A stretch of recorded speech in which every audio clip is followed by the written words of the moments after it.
The shift in silence. There's a moment, not long, not loud, when silence stops being absence and becomes something else entirely. It doesn't announce itself. It seeps in. At first, you think it's just quiet, but then it thickens. The air feels heavier. You hear your own breathing too clearly, and it hits you. The silence isn't empty. It's full, as if something unseen has stepped in and taken a seat beside you. You've felt this. In the middle of the night when everyone's asleep, and the refrigerator hum fades. In the forest where the wind stops and the animals go still. In a hallway after a heated argument, when the silence carries the weight of unsaid things. Or in a waiting room, just before someone tells you your life is about to change. This isn't just poetic. It's psychological. Your brain is wired to detect patterns, rhythms, predict what comes next. When sound stops, especially after consistent noise, your senses don't relax. They sharpen. Because unpredictability is the brain's alarm. A sudden silence makes your amygdala fire, raising alertness. What caused it? Why did the background drop? Is there danger? In nature, silence often precedes threat. Before a predator moves, the forest goes still. Before a storm, the birds stop singing. We evolved to interpret quiet not as peace, but as a message. Something is coming, or something is watching. So when silence lingers longer than it should, your body starts listening with more than ears. Muscles tense, breath slows.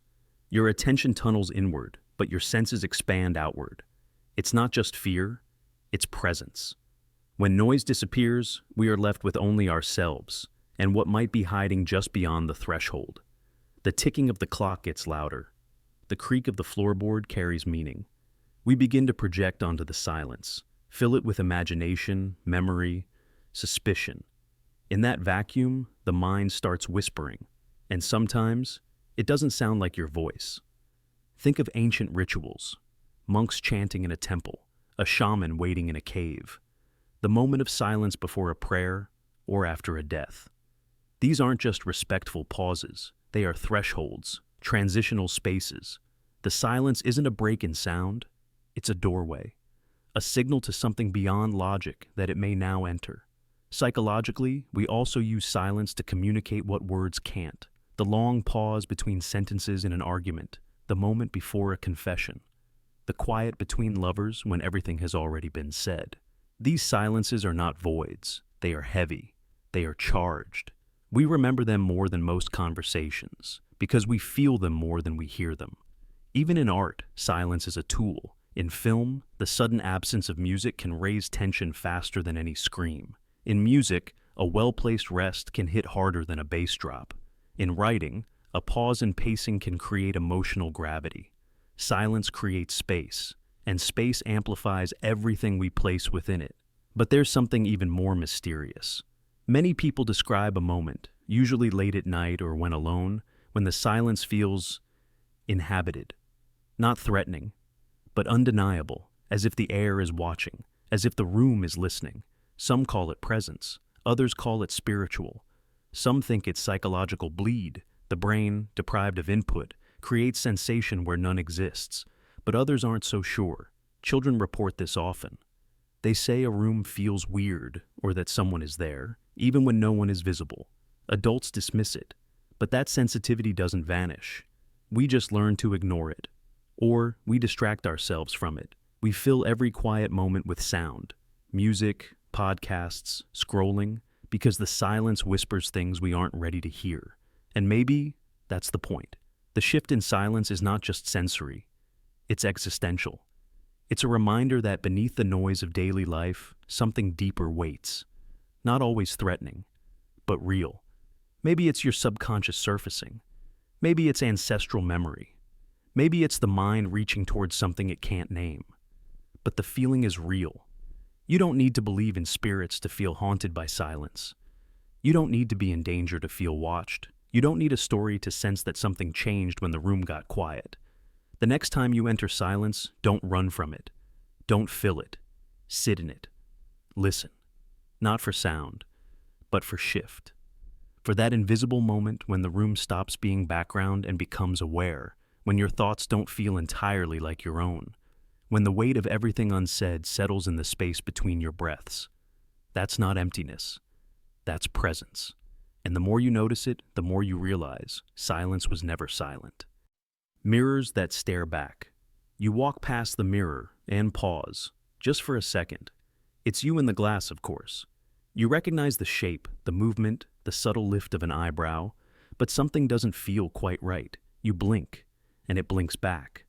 But the timing feels off, slight, inconsequential, but undeniable, as if the mirror isn't just reflecting you, it's watching you.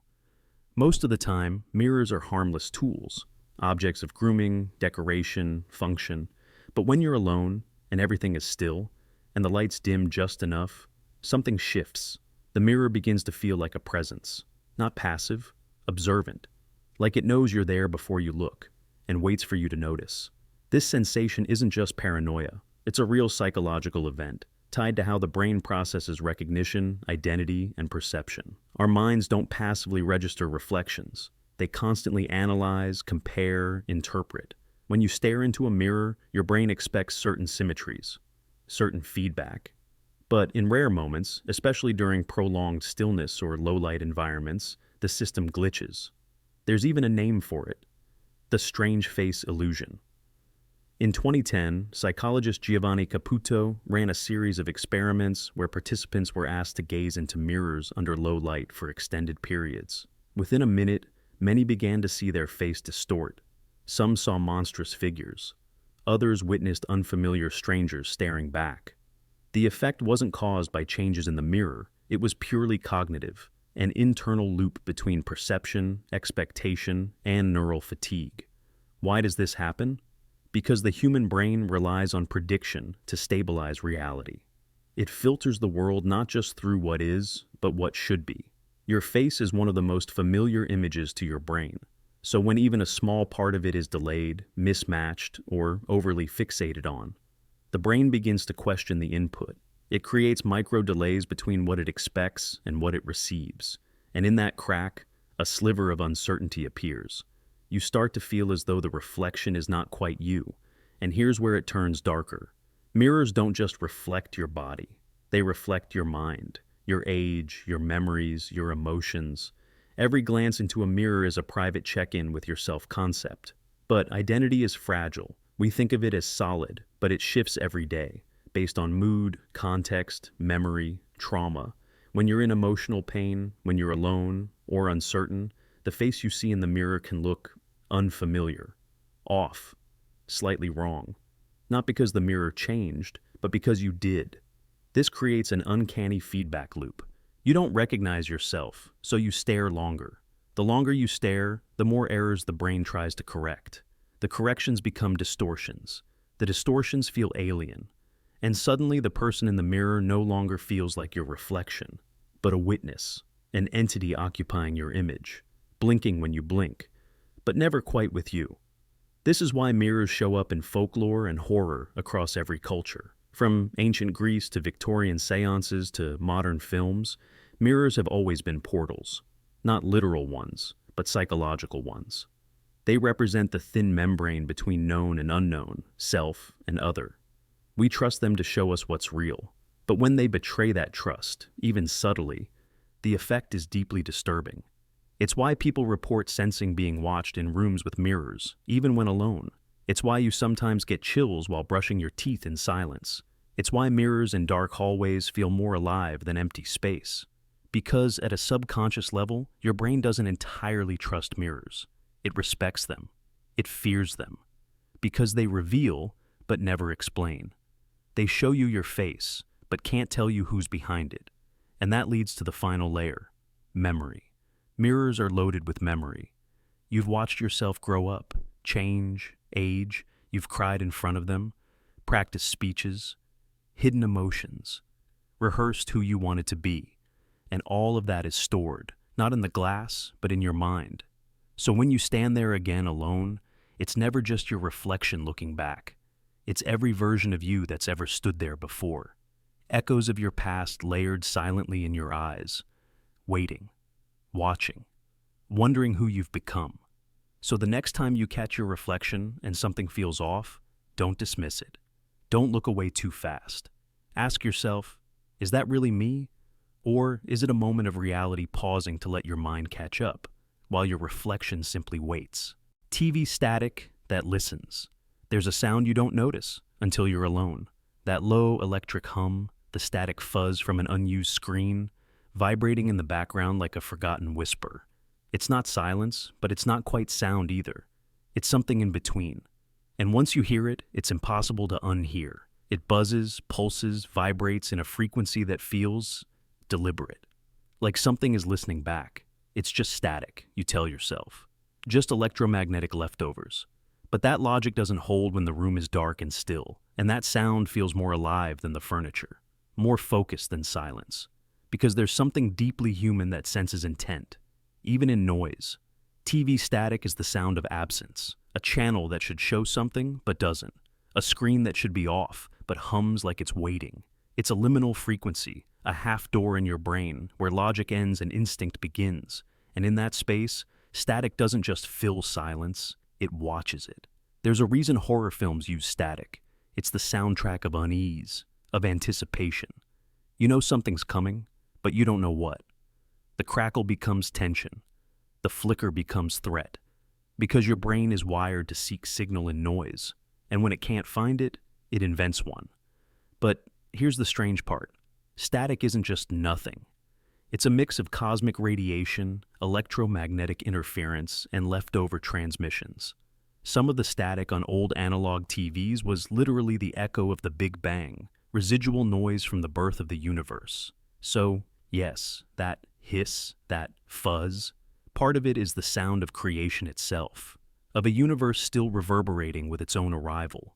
You're hearing time, distance, decay, and yet, when you're alone, it feels like more than that. It feels personal, as if that unused screen is not just broadcasting, but receiving, not just emitting energy, but waiting for yours. Because there's something eerie about technology that doesn't turn off when you walk away. Something unsettling about a box that keeps buzzing even when no one's watching. It's not watching you, but you feel watched. Some say this is just pareidolia, the brain's habit of finding patterns in randomness, like hearing a voice in the wind or seeing a face in clouds, but pareidolia is not failure, it's defense. Evolution trained your mind to detect life, attention, threat. If the bushes rustle and you imagine a predator, you survive. If you assume the sound means nothing and it was something, you die. So your brain errs on the side of fear. It fills the static with intent. And this is why, when you sit in a room alone with a humming screen, your chest tightens, your eyes flick toward it. You wonder, for a split second, if it's listening. You mute it, but the silence gets louder. You turn it off, but the feeling remains. Not because the TV is haunted, but because you are. Your mind stores every lonely room you've sat in, every tension-filled pause, every moment of watching something watch you. And those memories, those half-buried instincts, replay themselves in front of static screens. The TV becomes a mirror, not of your reflection, but of your uncertainty. A device built for connection that, in silence, amplifies your disconnection. And here's the twist. Some researchers believe that our reaction to static isn't just fear, it's recognition. That something deep in us knows the language of noise. That our brains evolved in a world where silence meant safety, but ambiguous sound meant something was near. So, static makes you feel like something is about to happen. Like something is already happening, just outside your perception. And in that space, stories are born. You lean in. You listen. The crackle flattens into a whisper. A shape flickers for just a second. Your eyes convince your brain that something moved. Your brain convinces your heart to race. The logic fades, and the atmosphere takes over. That's not dysfunction. That's mythology. Because even in this digital age, with screens sharper than reality, part of us still lives in the analog shadows, still fears the flicker, still believes the noise might be more than noise. And maybe that belief is a survival mechanism. Or maybe it's a buried truth we no longer have the tools to measure. So the next time you sit in a room and the screen buzzes softly with nothing, don't dismiss it too quickly. Maybe it's just electromagnetic interference. Or maybe, just maybe, it's a conversation you haven't learned to understand yet. The slightly open door. You were sure you closed that door. You heard the latch click, felt the seal of the frame, But later, maybe minutes, maybe hours, you pass by again and it's ajar. Not wide open, not swinging, just cracked. A few inches, just enough to unsettle you. Wide enough to suggest someone or something moved it. Small enough to leave no proof. You hesitate. You stare. You tell yourself it's nothing. That maybe you didn't close it all the way. That maybe the air pressure shifted. That maybe gravity tugged it loose. But deep down, your body reacts before your logic does. Your breath shortens. Your muscles tighten. Because in that moment, the slightly open door isn't just a door. It's a breach. We build our lives around the illusion of boundaries, walls, locks, thresholds. We tell ourselves we are protected, that inside is safety, and outside is the unknown. A closed door becomes a symbol of control. It says, "This space is mine. No one enters without permission." So when a door that was shut opens even slightly, the illusion fractures. Your nervous system doesn't need full evidence. It responds to the implication. Psychologists call it ambiguous threat detection. The brain is wired to respond faster to uncertainty than to confirmed danger, because a known threat is something you can prepare for. But ambiguity? That's where anxiety thrives. The cracked door is ambiguity in physical form. It is a quiet, object-shaped question with no immediate answer. And it's not just about safety. It's about presence. Was someone here? Are they still nearby? Am I being watched? These aren't paranoid thoughts. They're ancient instincts waking up.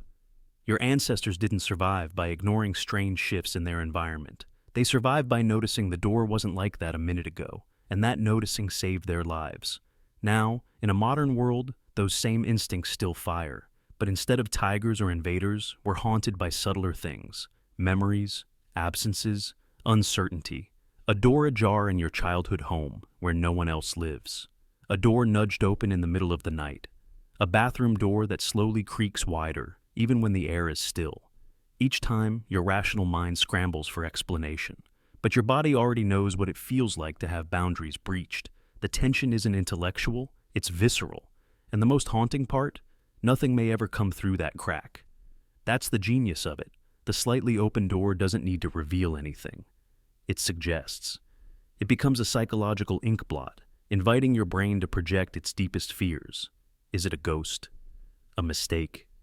A message? The unknown becomes personalized. It doesn't matter what's behind the door. It matters what you think could be. And the mind is more terrifying than any monster. This phenomenon runs deeper than superstition. In behavioral studies, people exposed to low-level anomalies, things that are just slightly off, experience elevated cortisol levels, hypervigilance, and decreased trust in their memory. Not because the anomaly harmed them, but because it challenged their reality. That's what a slightly open door does. It rewrites what you thought you knew. It says, something changed while you weren't looking. And if this changed, what else did? In horror films, directors use it constantly. A door barely cracked, a closet left open just a bit. It's never the wide open spaces that make us afraid. It's the liminal ones, the in-betweens, the suggestion that something is there, but not fully revealed. It taps into the primitive terror of anticipation.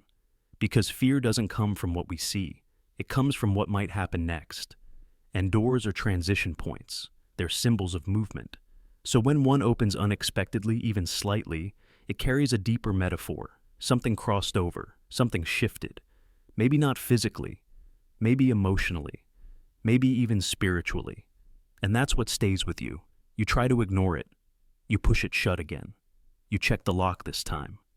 But later, when the room is quiet, the memory returns. You wonder, did I hear footsteps? Did I leave it open? Was someone here, just out of sight? The answer doesn't matter. What matters is that you noticed. Because the slightly open door doesn't need to answer your questions.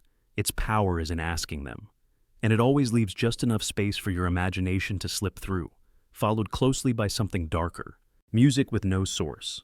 Sometimes you hear music, but there's no speaker, no phone, no TV in the distance, just a faint melody threading through the air like a memory that doesn't belong to you. Maybe it's piano, or a woman's voice humming. Maybe it's a song you've never heard before, but somehow know. You check your surroundings. Nothing. You're alone. And yet, it continues. as if the walls are bleeding sound. It's easy to dismiss. Maybe it's coming from the neighbor's apartment, maybe a passing car, maybe your mind playing tricks. But deep down, part of you knows better, because the music doesn't behave like normal sound. It doesn't get louder or softer. It doesn't come from a direction, it just exists, not in the air, but in you. This phenomenon has been quietly reported for centuries. People from all walks of life, artists, monks, insomniacs, trauma survivors, describe it the same way. A melody with no origin. A song that feels internal but isn't imagined. And when it begins, it's almost always described as eerie, calming, and unsettling. Like someone pressed play on a memory you never lived. Psychologists call this musical hallucination, but that label doesn't do it justice. Because most people who hear this music aren't delusional. They aren't psychotic. They're lucid, stable, aware that the sound is unreal, and yet it persists. The melody loops, evolves, sometimes returning days or weeks later, always without invitation. There are countless theories. Some say it's the brain's auditory cortex, firing without input, constructing sound the way it might construct dreams. Others believe it's a neurological echo, a subconscious pulling up a tune once heard long ago, replaying it in moments of isolation or emotional stillness. But none of this explains the strangeness of it, why the songs are often unfamiliar, why they evoke such strong emotion, why they feel personal. Because for many who experience it, the song seems to know them. It arrives at moments of grief, or silence, or decision. And it doesn't just play, it comforts, or warns, or breaks something open. Like a message with no sender.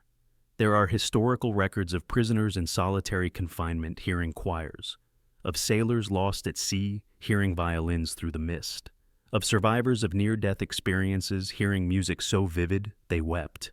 One man described walking through an abandoned house and suddenly hearing organ music, clear as day, coming from beneath the floorboards. He tore the place apart. Nothing. And yet, he said, the music stayed with him for months, whispering just at the edge of perception. In some spiritual traditions, this phenomenon is considered sacred, the music of the spheres, celestial harmonics. It's said that when the mind becomes quiet enough, when ego recedes and attention opens, you begin to hear the fabric of reality, not metaphorically, literally, a song that plays beneath existence itself. Science hesitates there, but the reports remain, and they grow more complex in the digital age.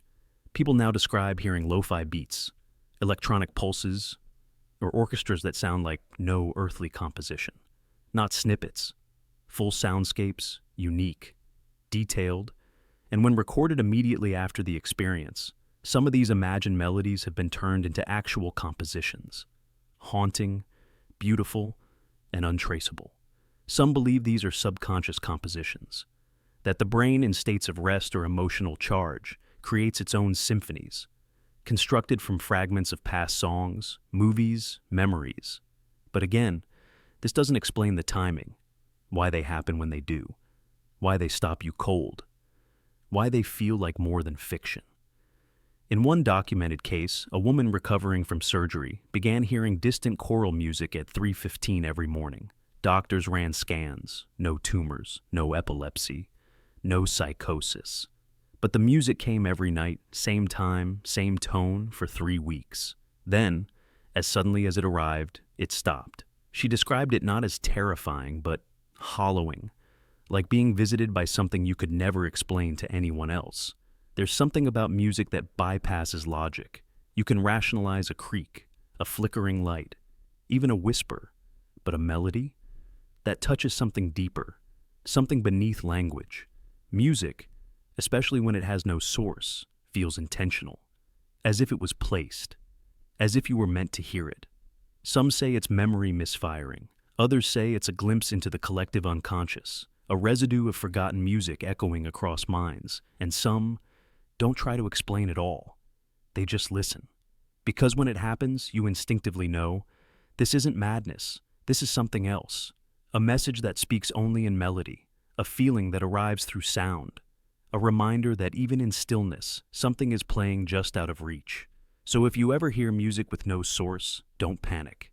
Don't search the room. Instead, pause. Let it wash through you. Because whatever it is, it chose you for that moment, for that frequency, for that note that only your life would recognize. And maybe, just maybe, it's not meant to be understood, only heard, once. The flicker that waits. It's late. You're alone in a room and something small catches your attention. The candle flickers. The overhead light pulses faintly. A shadow shifts. Barely. You tell yourself it's the wind, or faulty wiring, or the way your eyes adjust in low light. But something inside you pauses, because the flicker feels timed, not random, almost like a breath. Like something unseen has just stepped a little closer.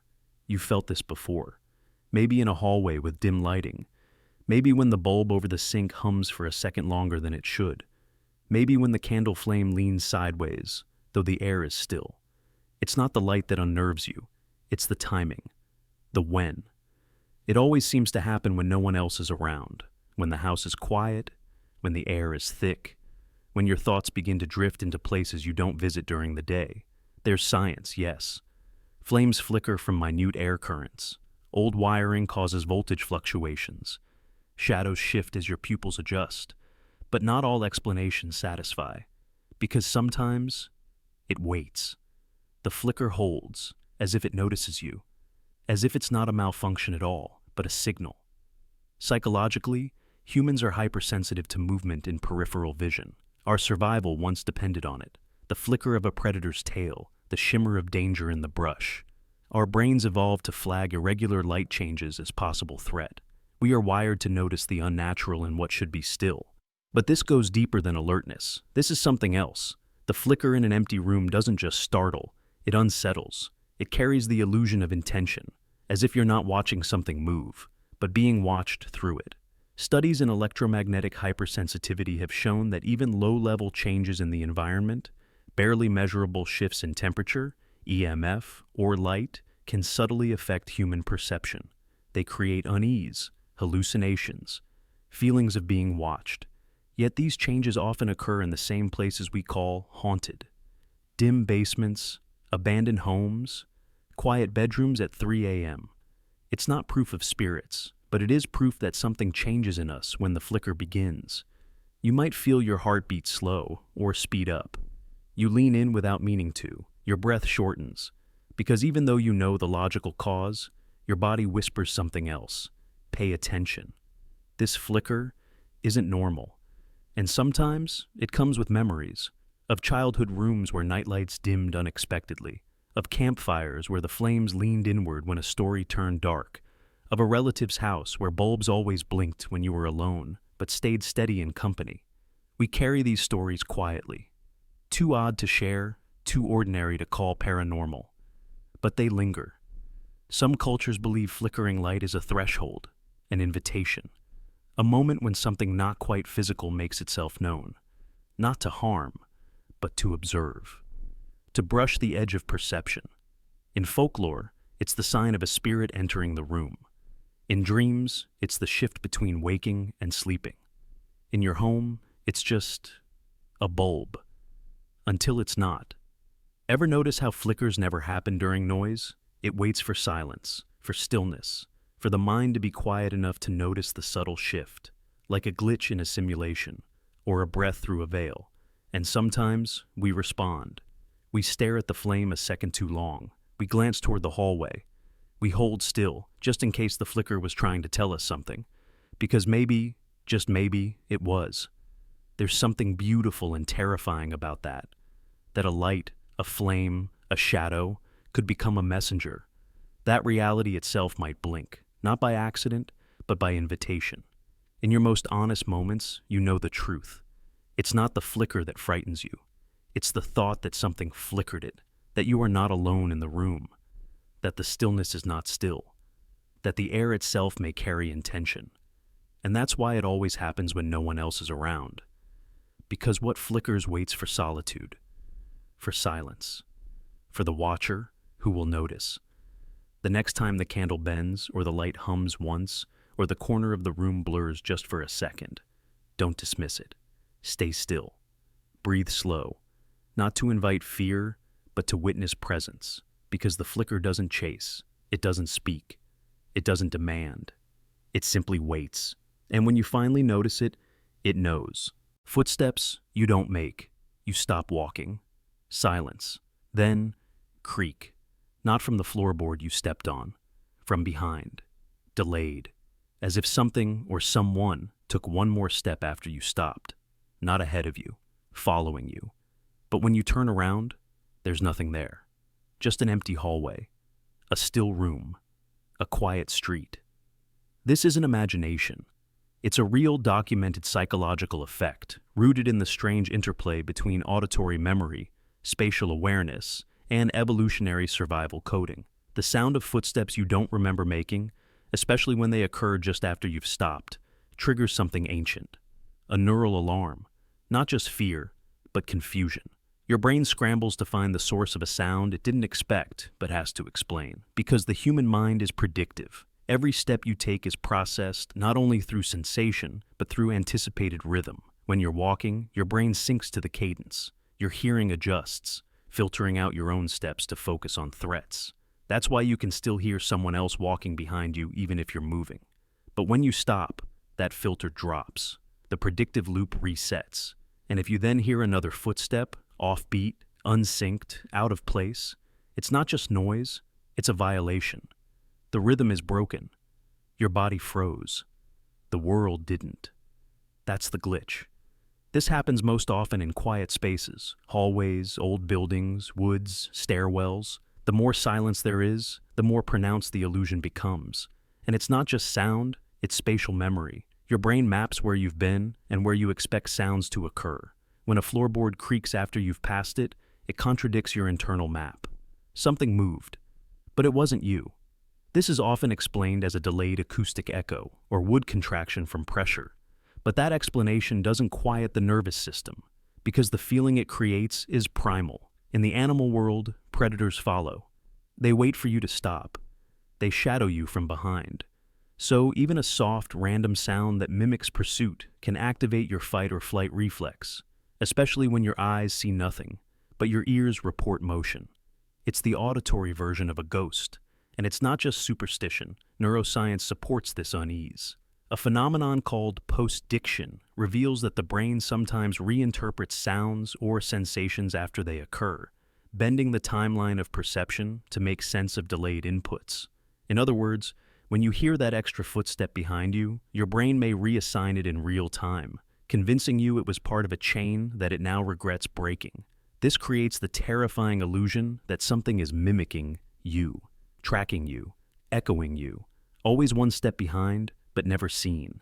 It's a behavioral loop without a partner, a second presence whose only trait is timing. Too late to be yours, too perfect to be ignored. This is why horror films use footsteps, why haunted house stories always include sounds just beyond vision. The creak of wood, the shuffle in the attic, the extra footstep on the stairs. Because footsteps imply agency. And agency implies intent. And when there's no body to carry that intent, just sound, it becomes something else, a phantom of routine, an echo of your motion, but owned by something that isn't you. Some theories suggest this could be the brain rehearsing alternate versions of your movement, micro-hallucinations born from high alertness. In heightened states of stress or loneliness, your senses become exaggerated. You start perceiving tiny delays, micro sounds, faint pressure shifts as signs of presence. Not because they're ghosts, but because the brain would rather believe in a ghost than believe it's alone and defenseless. And so, you start to feel watched. Not visually, but spatially. As if something walks where you've just walked, lingers in your wake, like a parallel shadow, half a step behind. Never visible, never provable, but always perfectly timed. So the next time you stop walking and hear that sound behind you, wait. Don't run, just listen. Because maybe it's the building settling. Maybe it's memory and tension echoing back. Or maybe it's something or someone that only moves when you don't. Photos that feel different. You flip through an old photo album, or maybe you scroll through digital memories frozen in time, and then it hits you. One photo, once harmless, now feels wrong. The smile seems strained. The lighting feels cold. The eyes, still, but watching. There's no movement, no sound, but something stirs. You're no longer looking at the photo. It's looking at you. This isn't just nostalgia turning sour. It's a shift, a psychological glitch triggered by memory, loss, or isolation. A photo can change, not in pixels, but in meaning. What once felt like warmth can now chill you, and it happens without warning. You've seen it before. The family photo on the mantle after someone passes, the vacation shot you revisit after a breakup, the candid snapshot that once felt candid, but now feels staged, almost haunted. And you wonder, did the photo change, or did I? Memory is not fixed, it's reactive. Every time you recall a moment, you reconstruct it. You don't just retrieve the image, you rebuild it using the emotional state you're in now. And that means your current loneliness, grief, or suspicion can seep backward, staining what was once pure. That's why photos don't just capture the past, they trap it. And sometimes, they distort it. You look at an old group shot. Everyone is smiling. But now, something feels off. One person's gaze lingers too long. A shadow looks deeper. A posture seems like it's mid-movement, like it's trying to speak. This isn't paranormal, it's psychological overexposure. Your brain is reading beyond the pixels, searching for something left unsaid. And in solitude, it finds it. Because being alone changes how you see presence. A photo of a friend feels different when that friend is gone, not just because they're missing, but because the absence adds gravity. The photo isn't just a reminder anymore. It becomes an echo, a relic of something that can't return. And your brain, craving connection, begins to animate the stillness. You swear the expression shifted. You feel like if you blink, they might move. But they don't. And that silence becomes louder than sound. This is the emotional residue of what psychologists call the uncanny memory filter. When familiarity meets discomfort, when something known begins to feel slightly wrong, the mind panics, not visibly, but subtly. And so, it fills in fear where clarity once lived. And what's scarier than joy turned alien? It's why childhood photos taken in bright sunlight can still feel eerie years later. The image didn't change, but your knowledge did. You now know what happened after that day. Who left? What broke? What was lost? And so, the image, once light, becomes loaded. It's no longer just a picture, it's a foreshadowing. And here's the deeper truth. We imprint souls onto images. We assign life to stillness. That's why we talk to portraits, why we keep photos of loved ones on our walls, why losing a phone with personal pictures feels like a death. These aren't just images, they're fragments of emotional reality. And when they no longer match the world we're in, the dissonance feels supernatural. Even photos of yourself can betray you. You see your old smile, the way your eyes crinkled. But now it feels like someone else, like a ghost version of you watching from the past, silently asking, what happened? And that confrontation can be unbearable, because the image is proof that time moved, and you couldn't stop it. We call it nostalgia. We romanticize it. But often, it's grief in disguise. And sometimes, the discomfort is subtle, a shift in expression that you swear wasn't there before, a glance that seems more focused, as if the photo has learned something since the last time you looked. Your logical mind dismisses it, but your instincts whisper, pay attention. The eyes look different when no one else is around. It's not supernatural. It's psychological resonance. Your memories breathe into the photo, warping it, reshaping it. What you bring to the moment is reflected back. And when you're alone, truly alone, the photo becomes a mirror. Not of how things were, but of how you feel now. And that's the most unsettling part. So the next time a photo makes your skin crawl, not because of what's in it, but because of what's behind it, don't rush to dismiss it. Let it speak. It's not haunted by ghosts. It's haunted by you, by who you were, by what you lost, and by the things you can't bring back. Shadows with no owner. You swear that corner was empty, a bare patch of wall, just storage boxes and silence. But now, something's different. There's a shape there, just for a moment, just long enough to stop your breath, to freeze your gaze, to make you question what you think you remember. It doesn't move, it doesn't speak, but it exists in the space between certainty and suggestion, a shadow, with no owner. You look again, and it's gone. Now you're not sure if it was ever really there, or if your mind constructed it, but the effect is the same. That quiet twist in your stomach, that sudden heartbeat, that ancient signal saying, Something doesn't belong here. This isn't fantasy. It's a glitch in your perceptual system, a deep, real one. Your brain is constantly making predictions about the world around you, comparing new information against stored mental maps. So, when you enter a familiar space, you rely not just on sight, but on expectation. If something changes, your brain doesn't always register it immediately. It notices a mismatch instead. And that mismatch becomes a question. Was that always there? And then comes the fear. Not because you saw something, but because you're not sure if you did. The phenomenon is subtle, but ancient. Shadows without sources. Movement just outside the frame. Shapes that feel like figures, but vanish on second glance. These moments rattle us not because they prove something supernatural, but because they destabilize us. They remind us how unreliable our own perception is. And there's nothing more terrifying than doubting your ability to trust your own senses. Because what else have you got? We are pattern-seeking creatures. We evolved to see shapes in clouds, faces in trees, movement in the dark. This helped us survive. Better to mistake a shadow for a predator than the other way around. But that same system, optimized for protection, can betray us in the stillness of a quiet room. It fills in gaps. It completes contours. It shows us outlines even when there's no source. This is called pareidolia, and it's one of the mind's oldest defense mechanisms. But not all shadows are harmless. Some linger, some appear where they shouldn't. Some carry weight, not just visually, but emotionally.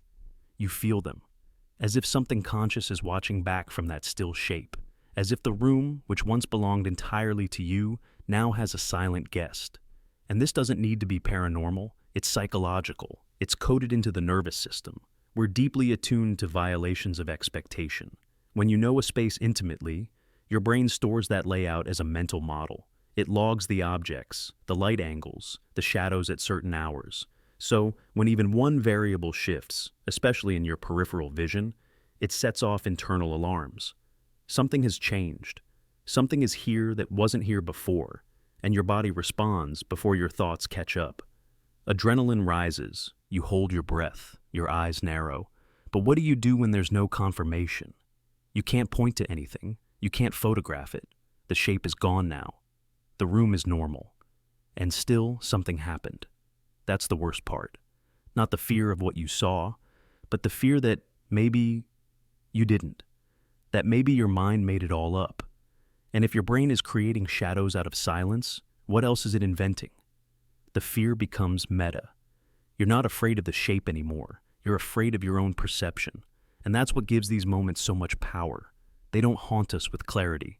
They haunt us with uncertainty.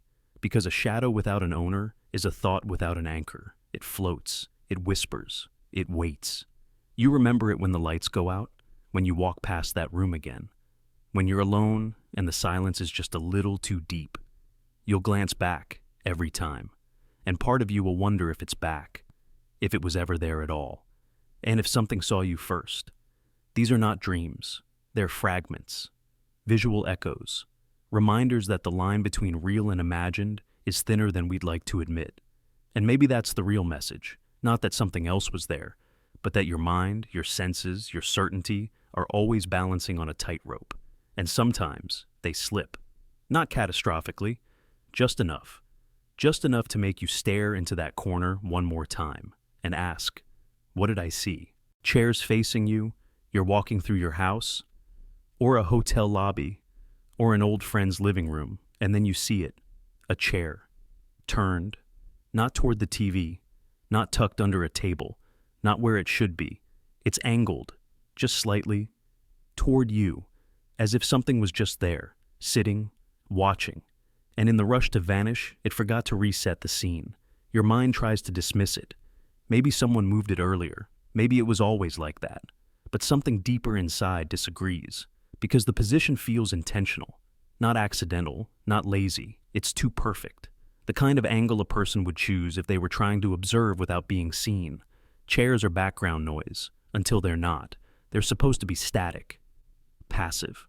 But when one appears out of alignment, your brain reacts. It's subtle. You feel it before you think it. A quiet signal. Something's off. And what's worse, something was here. We've all had that moment. The chair in the corner that's now facing the hallway. The kitchen stool that seems to follow your path across the room. You ask around. No one touched it. You put it back. And hours later, it's moved again. You tell yourself it's gravity, vibration, the dog, the wind. But deep down, part of you knows, chairs don't move themselves. And if no one else did it, then who or what did? Psychologists might call it pareidolia, pattern recognition in randomness, your mind projecting intent where there is none.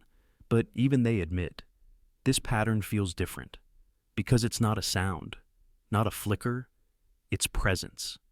As if the room remembers a shape that's no longer there, and this idea isn't new. In folklore across dozens of cultures, chairs are often symbolic of invitation or occupation. An empty chair doesn't just mean absence, it means waiting. It holds the ghost of whoever or whatever once sat there. In some traditions, a chair turned toward the door means a spirit is expected. In others, it means one has already come. There are countless reports. Someone wakes in the night and sees a chair slowly rocking, or a recliner turned slightly toward the bed, or a dining chair nudged just enough to look confrontational. Not threatening, not loud, just present.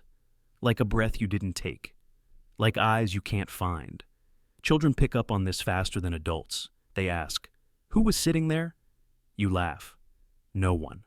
But they're already looking away. Because something in them doesn't believe you. Maybe something in you doesn't either. There's a theory, unproven but persistent, that certain pieces of furniture retain a kind of memory, a magnetic imprint.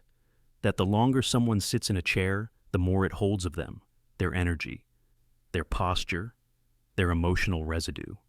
Over time, the chair adapts, aligns, shifts. It learns where to face. And when its occupant is gone, maybe it still turns to watch for them. Sounds absurd, right? And yet, you hesitate. You straighten the chair. You feel the need to correct it. As if undoing a ritual you didn't mean to perform. As if something is watching your movements now. You can't explain why it bothers you, but it does. Deeply. Primally. Because a turned chair implies agency. Not yours. And not friendly. Even in horror films, this image is everywhere. The chair facing the wall. The one rocking gently with no wind. The antique seat positioned just so. Staring at a window, a hallway, a bed. It taps into something ancient. The fear of being observed. The suspicion that the scene is wrong, not because of what's there, but because of what's missing. And sometimes, it's not just one chair. It's a circle of them, or a row, all turned just slightly toward the door you just entered. Like the aftermath of an invisible meeting. Like an audience that just disbanded. You tell yourself you're imagining it, but your pulse disagrees, your breath catches, your instincts flare. Because on some level, your mind has already calculated the possibility, however small, that something was there. Watching, listening, forgetting, just for a second, to tidy up behind itself. So, what do? You put the chair back, you move on. But a part of you keeps glancing back, just once more, to make sure it doesn't move again. Because the truly terrifying thing isn't the chair itself. It's the idea that something sat down in your space, watched, waited, and left, just before you arrived. Cold patches that move. You're sitting in a room. Nothing moves. The air is still. And then, without warning, it happens. A sudden chill brushes past your arm or wraps around your neck like an unseen breath. It's not a breeze. No windows are open. No fans are running. But the temperature drops just in that one spot. A cold patch. A subtle shift. A silent presence. You turn instinctively, expecting to see something or someone, but nothing's there. Just the fading echo of that unnatural cold. This isn't fiction. It's a reported sensation in thousands of real encounters. People across the world describe the same thing. Sudden, localized cold that moves. Not a room-wide temperature drop, but a streak. A shadow of frost. A momentary freeze that passes through or over the body like something walked right through them. Science has theories. Air pressure fluctuations, HVAC anomalies, differences in thermal layering in old houses. All valid, all measurable. But these explanations don't always account for the timing, or the precision, or the way the cold seems to react to you, as if it has awareness. Ask anyone who's experienced it. They'll tell you, the cold didn't just arrive, it entered, and it moved. Sometimes it lingers near a doorway, sometimes it hovers beside a chair. Sometimes it crawls across the floor, or down a staircase as if following an invisible path. And sometimes it passes straight through you, and when it does, your body reacts instantly. Not just goosebumps, your hair rises, your breath catches, your heart skips or speeds, because your nervous system knows. This isn't ambient air. This is event air, a disruption, an anomaly. From a physiological standpoint, our skin is an incredibly sensitive surface. It can detect changes in temperature of less than half a degree, but it also responds to expectation. If your subconscious registers something unnatural, something you can't quite name, it primes your skin for contact. The cold that follows doesn't feel like air. It feels like interaction. This is why so many associate cold patches with hauntings or paranormal events. In folklore, a sudden chill signals a spirit's arrival. Not a ghost in chains, not a whisper in the dark. Just the unmistakable sense that something has joined you in the room. Uninvited, but undeniable. Some ghost hunters even use thermal cameras to track cold anomalies. And while skeptics argue it's just airflow, the consistency of reports from people with no belief in the supernatural raises questions. Why do people describe the same patterns? The cold moving from doorways, lingering near certain objects, retreating when acknowledged. Is it all suggestion? Is the brain filling in the blanks of a subtle environmental shift? Or is the cold the only way something non-physical can announce itself? There's also emotional memory. Places where trauma occurred often feel colder, even when the thermostat says otherwise. Some theorists suggest energy imprints, emotional echoes frozen into architecture, like the stone tape theory. And when something triggers that memory, your body feels it before your mind does. The cold becomes a bridge, not to a ghost, but to a moment trapped in the fabric of space. Think about the moments it happens. You're thinking about someone who passed away. You're standing in a place that feels emotionally charged. You're staring at a hallway that suddenly feels deeper than it should be. Then, cold. Not everywhere. Just enough to remind you that something has changed. And sometimes, the cold follows you. It brushes past in a crowd when no one's near. It lingers on your hand after touching a certain object. It remains in a seat long after someone has left. Not like temperature, but like residue. Children notice it more often. They stop mid-sentence, rub their arms and say, "It got cold." Dogs pause. Cats stare at corners where the air seems to shift. And you, grown, logical, rational, you tell yourself it's nothing. But your spine disagrees, because deep down, your body remembers the cold that doesn't belong. The cold that isolates, that targets, that waits. And maybe the most unsettling part is this. It doesn't always come with fear. Sometimes the cold is peaceful, comforting, like the presence of someone watching over you, like grief wrapped in frost, like memory you can feel, but not hold. So the next time you feel a sudden drop in temperature on a still day, stop. Don't brush it off. Don't move too fast. Just pause and listen. Because cold is not always absence. Sometimes it's arrival. Thoughts that aren't yours. You're sitting alone. The world is quiet. Your mind drifts, and then it happens. A thought enters. Uninvited, unfamiliar.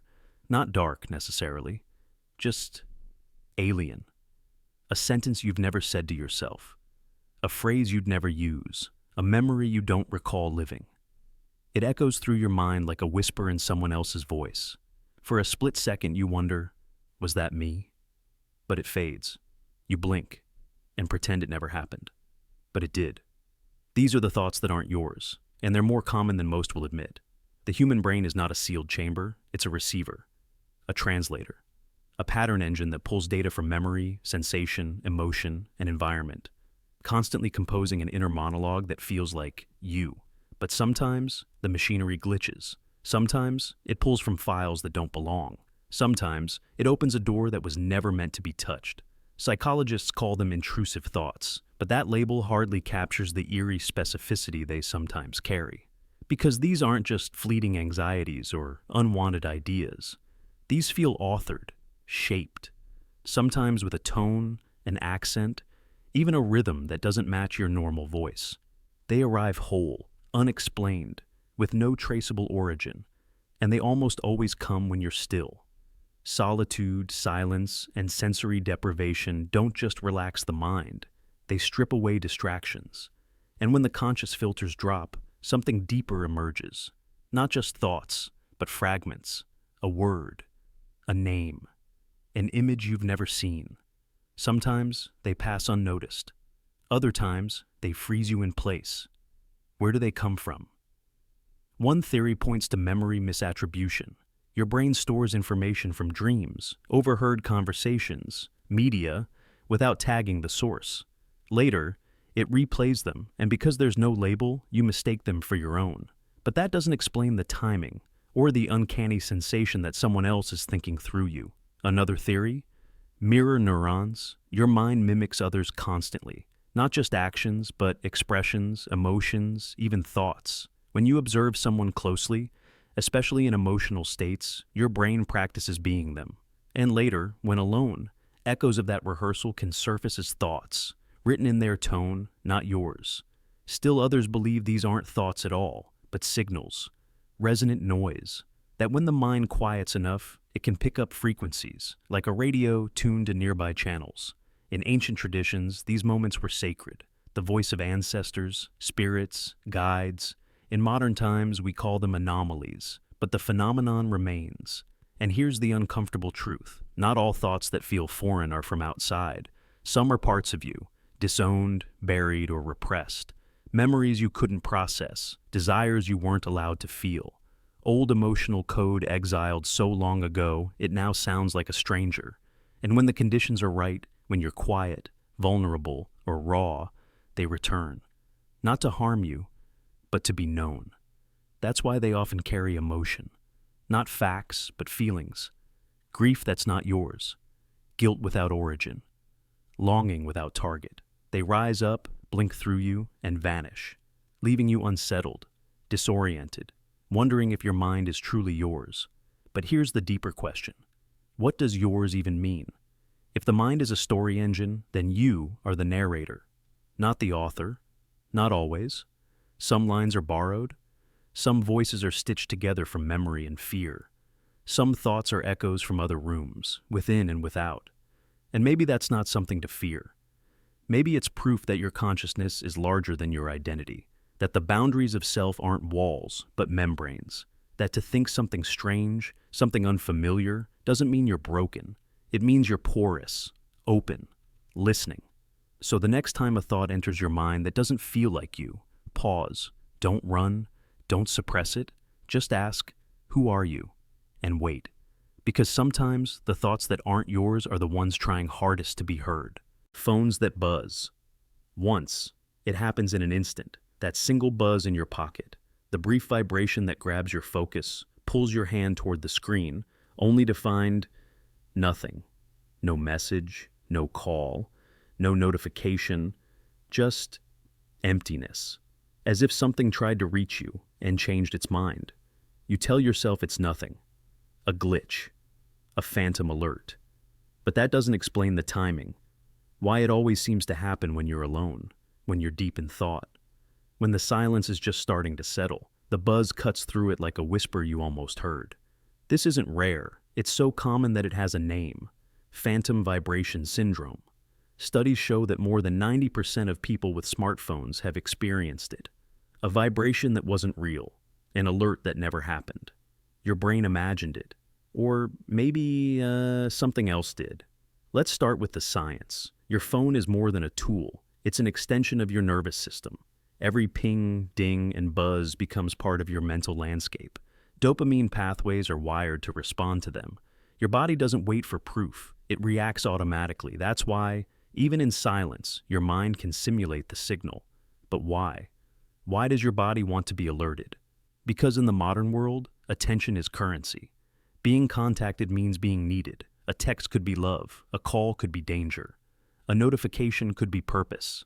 And, in the absence of those things, your mind fills the void. It creates the signal to soothe the silence. The buzz becomes a hallucination of relevance. But that's only the surface, because not every phantom buzz is imagined. Some are triggered by electromagnetic interference, a shift in signal, a flicker in the phone's circuitry.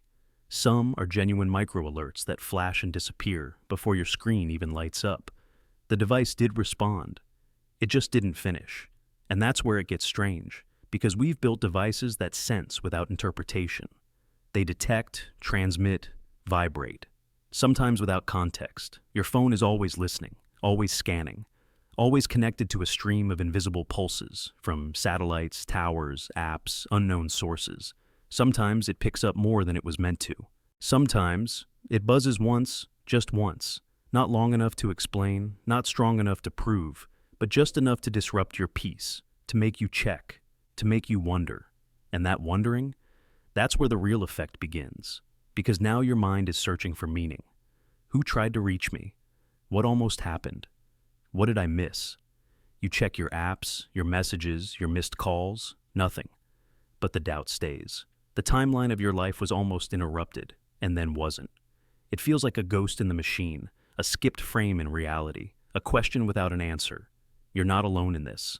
People report phantom buzzes during important decisions, during grief, during transitions, as if the device becomes a tuning fork for the unseen. Some feel a single buzz when thinking of someone they lost. Others during a moment of hesitation, as if the universe leaned in and nudged them. Coincidence? Maybe. But meaning doesn't need proof. It only needs pattern. And patterns repeat. Even when the phone is off. Even when it's across the room. Even when it's dead. Still, the buzz. Still, the reach. Still, the instinct to look. You're not just imagining a sound. You're responding to a signal you don't fully understand. Maybe your brain is echoing old alerts. Maybe your phone's haptics glitched. Or maybe, in that narrow space between attention and silence, something else pulsed through. Something unlogged. Something unwitnessed. And that's the most haunting part. Because we used to wait for signs from dreams, from stars, from chance. Now we wait for them from phones. And when they come without explanation, when they arrive with no sender, we feel the same primal pull, as if fate had fingers, as if the future tried to reach us, then changed its mind. So the next time your phone buzzes once, just once, and there's nothing there, don't dismiss it so quickly. Maybe it was a ghost notification, a nervous tick of your digital self. Or maybe, just maybe, it was a message meant only for you, delivered by a system that doesn't care if you believe in it, a signal without a sender, a knock from something beyond attention, beyond data, beyond silence. Repeating background noises. It starts small, a drip from the faucet, a soft click behind the wall, the hum of an appliance. You don't notice it at first. Not really. It blends into the wallpaper of your awareness, but then it happens again, and again, and again. Same interval, same sound, as if the room itself is breathing in code, and suddenly, it no longer feels random. It feels directed. You lean in, trying to pretend you're not listening, but you are, because there's something deeply unsettling about repetition in the background, something that doesn't change, something mechanical, relentless, perfectly timed. Your brain, trained to detect patterns, locks onto it like a puzzle. A message maybe, a warning, or worse, an invitation. It's not just the sound, it's the timing, the precision, the way it carves space inside your awareness. Repetition is how language is formed, how memory is encoded, how rituals are built. So, when your environment begins to echo itself with perfect rhythm, your subconscious reacts. This isn't just background noise anymore. It's communication, even if you can't decode it. Psychologically, this is called pattern recognition override. Your brain is constantly scanning your environment for regularities. That's what helped your ancestors spot predators in the grass or threats in the forest.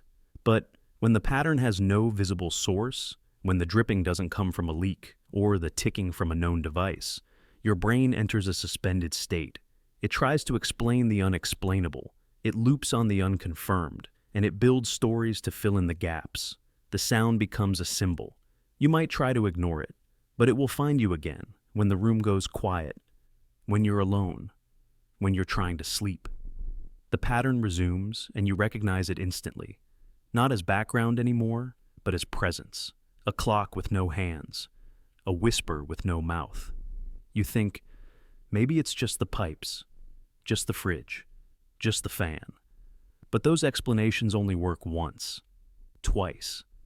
On the third repetition, your doubt starts to hum louder than the noise itself. You start counting the seconds. You notice the gap between clicks. You wait for the next drip. You anticipate the exact tone of the hum before it arrives. And when it does arrive, exactly when expected, it doesn't calm you. It confirms something. Something is repeating itself, and you are its only witness. This is the psychological horror of ambient rhythm. It doesn't attack. It doesn't scream. It doesn't show itself. It just keeps happening. And eventually, you start to wonder if the pattern is external or if it's been internal all along. Is the sound real, or is it your brain playing it back from memory? Have you been conditioned to hear it now, even in silence? That's the trick. The truly disturbing thing about repeating background noises isn't the sound. It's what your mind does with them. The stories it weaves, the invisible messages it imagines, the way it anthropomorphizes silence into something intelligent, something watching, something speaking in a tongue made of clicks and drips and mechanical breath. We've all felt it. In old houses, in late-night hotel rooms, in unfamiliar bathrooms, the distant pipe knock that repeats like a heartbeat, the soft electrical buzz that somehow rises when you're thinking too hard, the ceiling fan that clicks like footsteps behind your thoughts, and you want to laugh it off. But you keep listening. You can't stop. Because repetition demands attention. It becomes personal. And there's a reason why ancient rituals, mantras, and magical incantations rely on repetition. It hypnotizes. It alters consciousness. It builds expectation and tension with every beat. And when you encounter that same structure in the background of your real life, you don't just hear it. You feel like you're inside of it. A ritual you never agreed to participate in. A message not meant for language. A code not meant to be cracked. And even when you leave the room, the pattern follows you. Because now, it's in your head. Now, the repetition is your heartbeat, your breath, your thoughts tapping on the inside of your skull like phantom fingers. A drip, a click, a hum. Each one echoing the same question. What if this isn't random? What if you were meant to hear it? Beds that shift. Slightly, you're lying in bed, still, silent. The room is quiet. No footsteps, no movement, no wind. And then it happens. Just the faintest pull. The mattress shifts. Not where you're lying, but near your legs, your back, your side. A gentle dip in the fabric, like something pressed down. Briefly, and stopped. You freeze. Wait. Nothing. Maybe it was your imagination. Maybe the bed settled. Or maybe something just imagined itself into your rest. This experience is more common than you think. People report it in hushed tones. It felt like someone sat down next to me. The bed moved, but I was alone. It pressed behind my knees, but nothing was there. Most write it off. A dream, a muscle twitch, an echo of movement. But deep down, they know what they felt. The bed shifted. And not because of them. Beds are supposed to be personal space, the one place where you let go, where the body relaxes and the mind dissolves into sleep. But that's what makes it vulnerable. Because if something else arrives, something you can't see, you feel it before you can ever prove it. This is where the logic breaks down. There are no footsteps, no shadows, no creaking door, just a silent adjustment, a slow, deliberate compression. Like a presence that didn't enter the room, it was always here, waiting for the stillness, for the darkness, for your body to soften just enough to make space. Psychologists try to explain it as sleep paralysis precursors, muscle relaxation triggering tactile illusions, the body misinterpreting signals as external pressure. But that only covers a fraction of the stories, because this doesn't always happen when you're falling asleep. It can happen when you're wide awake, reading, thinking, staring at the ceiling, and then shift. Some describe it as gentle, like a pet jumping on the bed. Others say it feels more human, like the weight of a person curling behind them. Not violent, not cold, but very, very present. So real, they don't dare turn around. Because part of them knows, if they looked, they'd see nothing. And that's worse. It's not just an event, it's a message. The shift says, you're not alone. not loudly, not forcefully, but with the confidence of something that doesn't need to be seen to be felt. Children report it more than adults. "The bed moved again," they whisper. "I think someone sleeps next to me." We reassure them. Ghost stories, nightmares. But when we feel it as adults, there's no one to explain it away. So we stay quiet, embarrassed by our own fear. But this fear is ancient. The bed is sacred space. Across cultures, it's tied to sleep, death, intimacy, dreams. To be joined in bed by anything unseen is to be marked, not haunted, chosen. Something slipped into your proximity and left no trace, except a dip in the mattress and a feeling in your chest that won't go away. There are even historical records. Soldiers in trenches feeling invisible bodies pressing beside them. Prisoners sensing a second shape in the bunk. Monks in silence waking with the sense that something had curled into their rest, observing them in dream state. The most unnerving part? It doesn't stay long. The shift lasts seconds. Then it lifts. Gone. No sound. No warning. Just that lingering question. What wanted to be close to me? Sometimes people feel warmth afterward, a strange comfort. Others feel the opposite, like they've been watched by something that doesn't blink. Either way, something has entered the boundary. The mattress, the sheets, the weight, they remember. Science offers no satisfying answer. No mechanism for how empty air can imitate mass. No logic for why a bed can dip under invisible presence. Only guesswork. And that silence between answers only makes the phenomenon more unsettling. You can try to recreate it. Push on your mattress, sit, then lift. Try to mimic the motion. But it never feels the same. Because when it happens, it's too precise, too alive. And maybe that's the point. Maybe it's not a glitch. Maybe it's an invitation. A way for something that doesn't speak, doesn't move, doesn't show itself, to say, "I'm here, I always was. I just needed you to be still enough to notice." So, if your bed ever shifts when you're not moving, don't panic. Just listen, feel. And remember, not everything that visits you at night wants to be feared. Some things just want to be near the warmth of where you rest. Missing objects that return.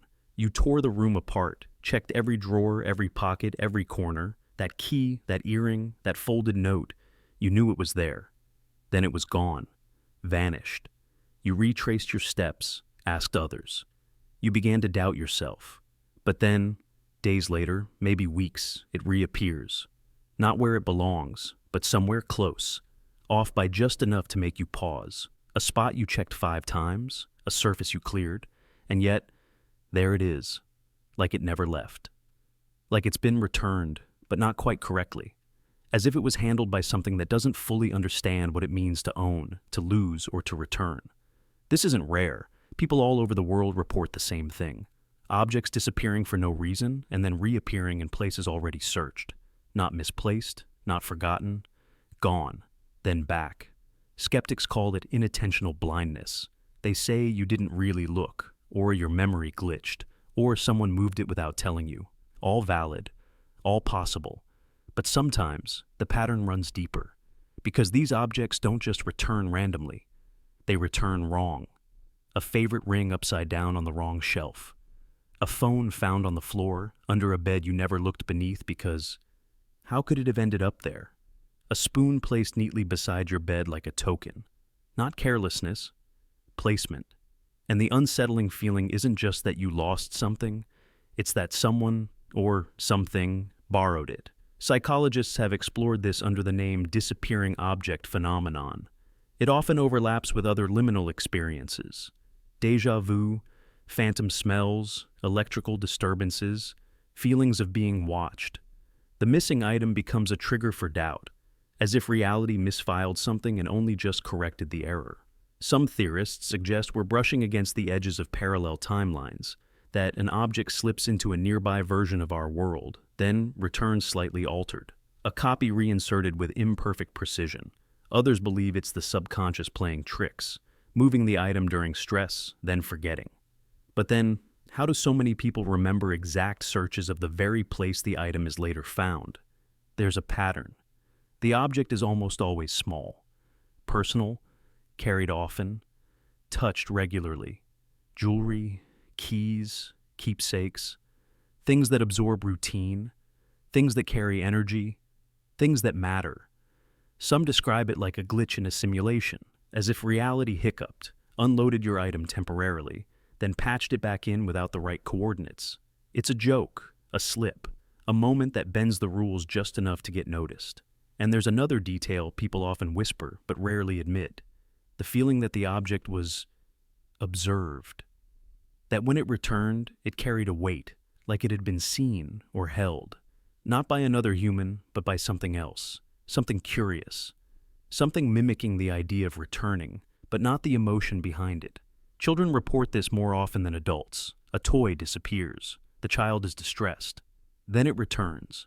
Sometimes cleaner, sometimes in the wrong color, sometimes not quite the same. Parents chalk it up to confusion, but the child insists, "That's not how I left it."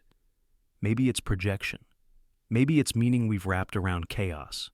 But maybe, just maybe, there are things that pass through our space, unseen, that don't fully understand the rules. They don't take in malice. They borrow, study, return, but never quite get it right. And if so, then every missing object is not just a loss, it's a question.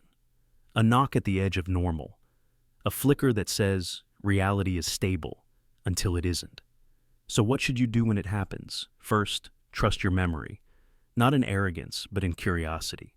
If something feels wrong, don't dismiss it. Track it. Write it down. You may find patterns, a time of day, a location, an emotion that seems to trigger the event. Second, pay attention to the reappearance. Was it placed gently, tossed, staged? Was it exactly the same? Or did something about it feel off? And finally, resist the urge to explain it away too quickly, because maybe these moments aren't meant to be solved. Maybe they are meant to be witnessed, tiny breaches in the veil, soft disturbances that remind us we don't know where everything goes when it's gone, and that when it comes back, it might not come back alone. Attics that breathe. You're alone in the house. The noise of the day fades. The fridge hums softly. The air goes still.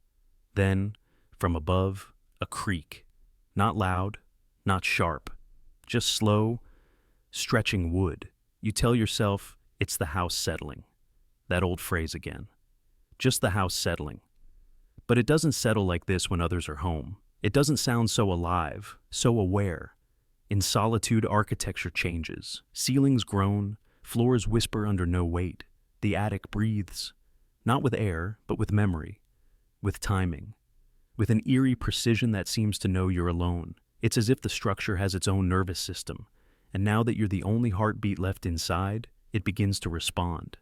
This isn't just imagination. It's a deeply rooted psychological and physiological reaction to silence, emptiness, and expectation. When you're not distracted by others, by conversation, movement, presence, your senses recalibrate. The smallest sounds amplify. The brain enters a mode of high environmental sensitivity, an ancient defense state. You begin to notice what you usually ignore, and the house responds. Wood expands with warmth, contracts with cool, pipes echo pressure shifts, insulation creaks as it shifts within the skeleton of the home. These sounds are always there, but when you're alone, your nervous system becomes a microphone.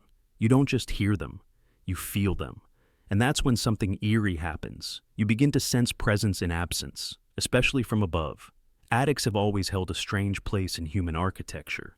They are the highest, least used, most inaccessible parts of the home. Spaces where air stagnates, where heat lingers, where memory settles. Old furniture, boxes, forgotten things. The past, stored just a few feet over your head, but not quite out of reach. And when the house creaks, it often begins there. Why? Because attics aren't insulated from sound. They amplify it. The wood up there is thinner, more responsive. Temperature shifts hit harder. And when pressure in the home changes, when a door shuts or air escapes, a vacuum forms that echoes through the top of the house like a sigh. That's what you're hearing. Not just settling, but exhaling. Still, that doesn't explain the timing.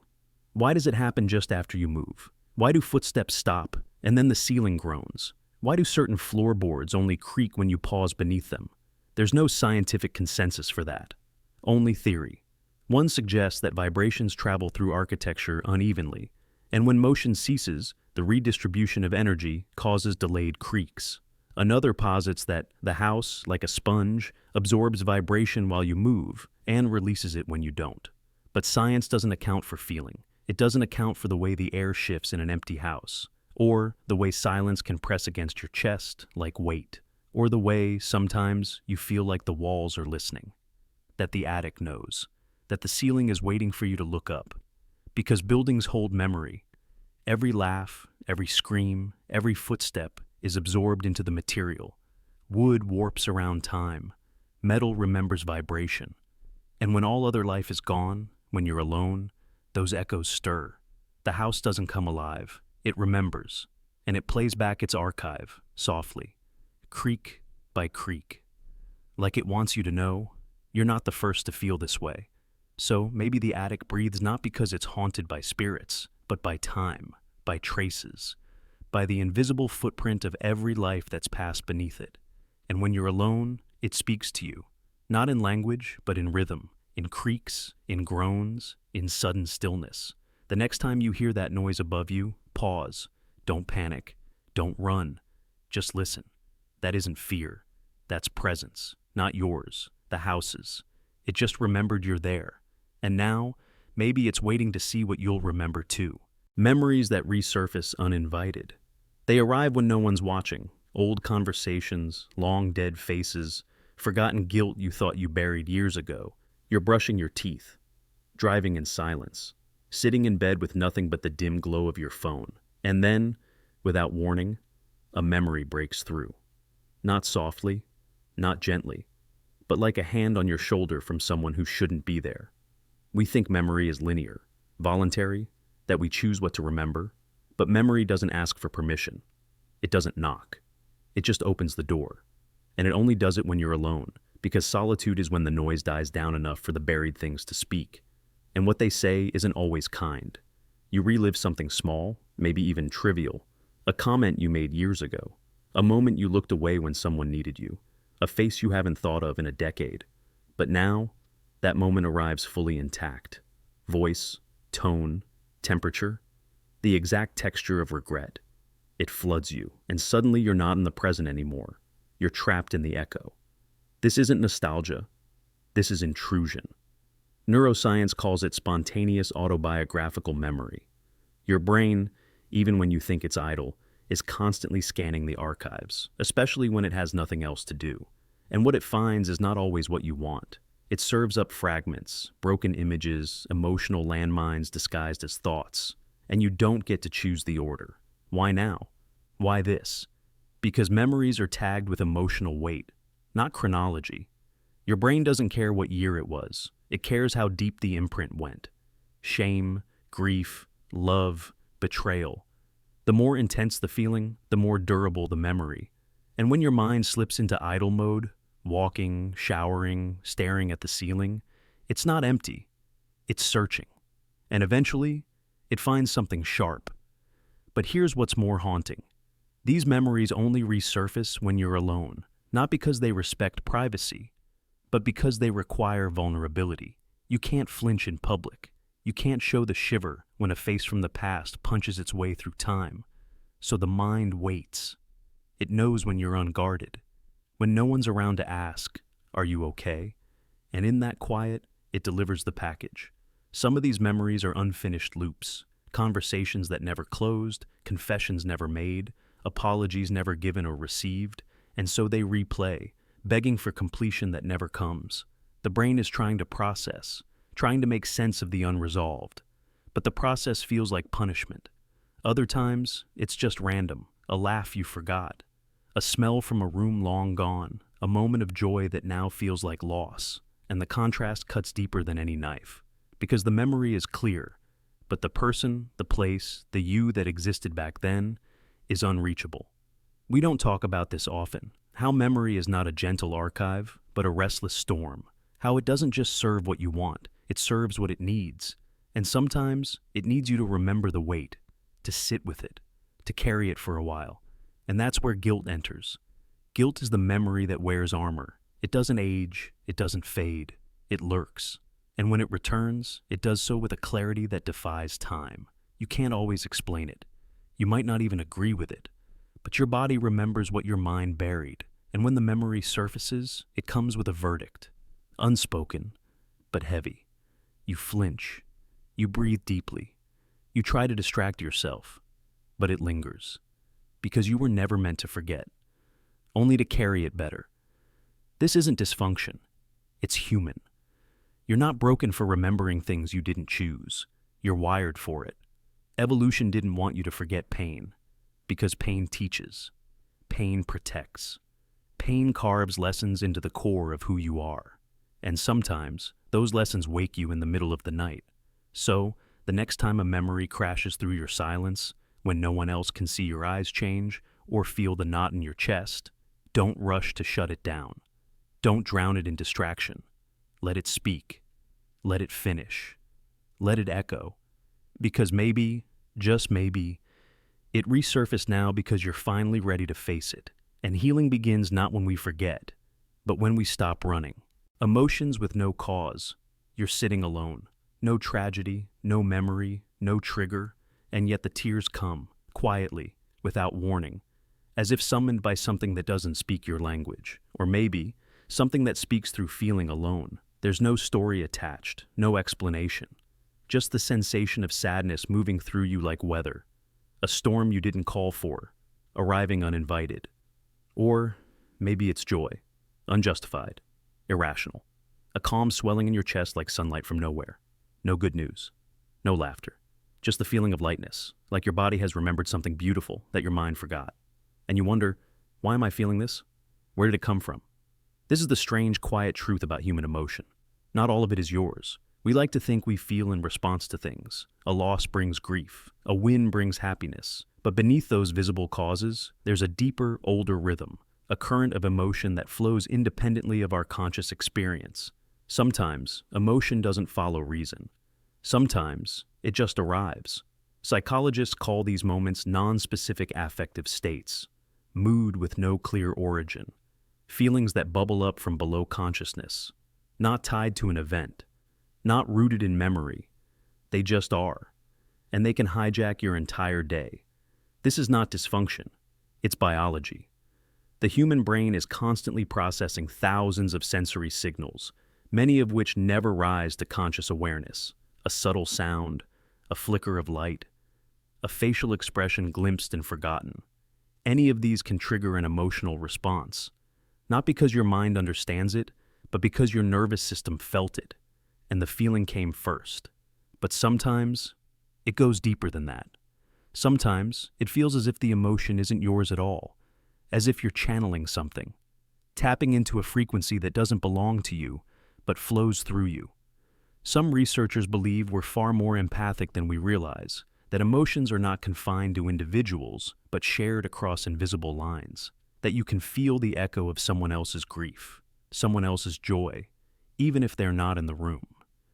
Mirror neurons play a role here. These are the cells in your brain that simulate the experiences of others.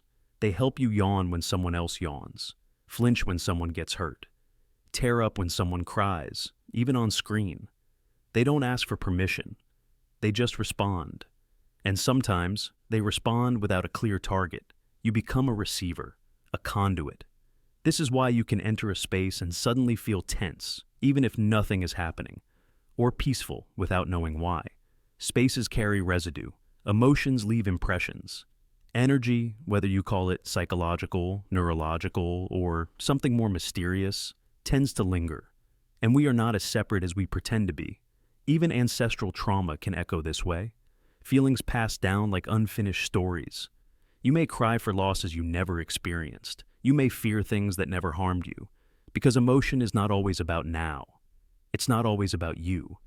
It can be inherited, absorbed, projected, shared. And so, you find yourself overwhelmed in silence, crying in a bathroom, laughing for no reason, feeling hollow one moment and full the next.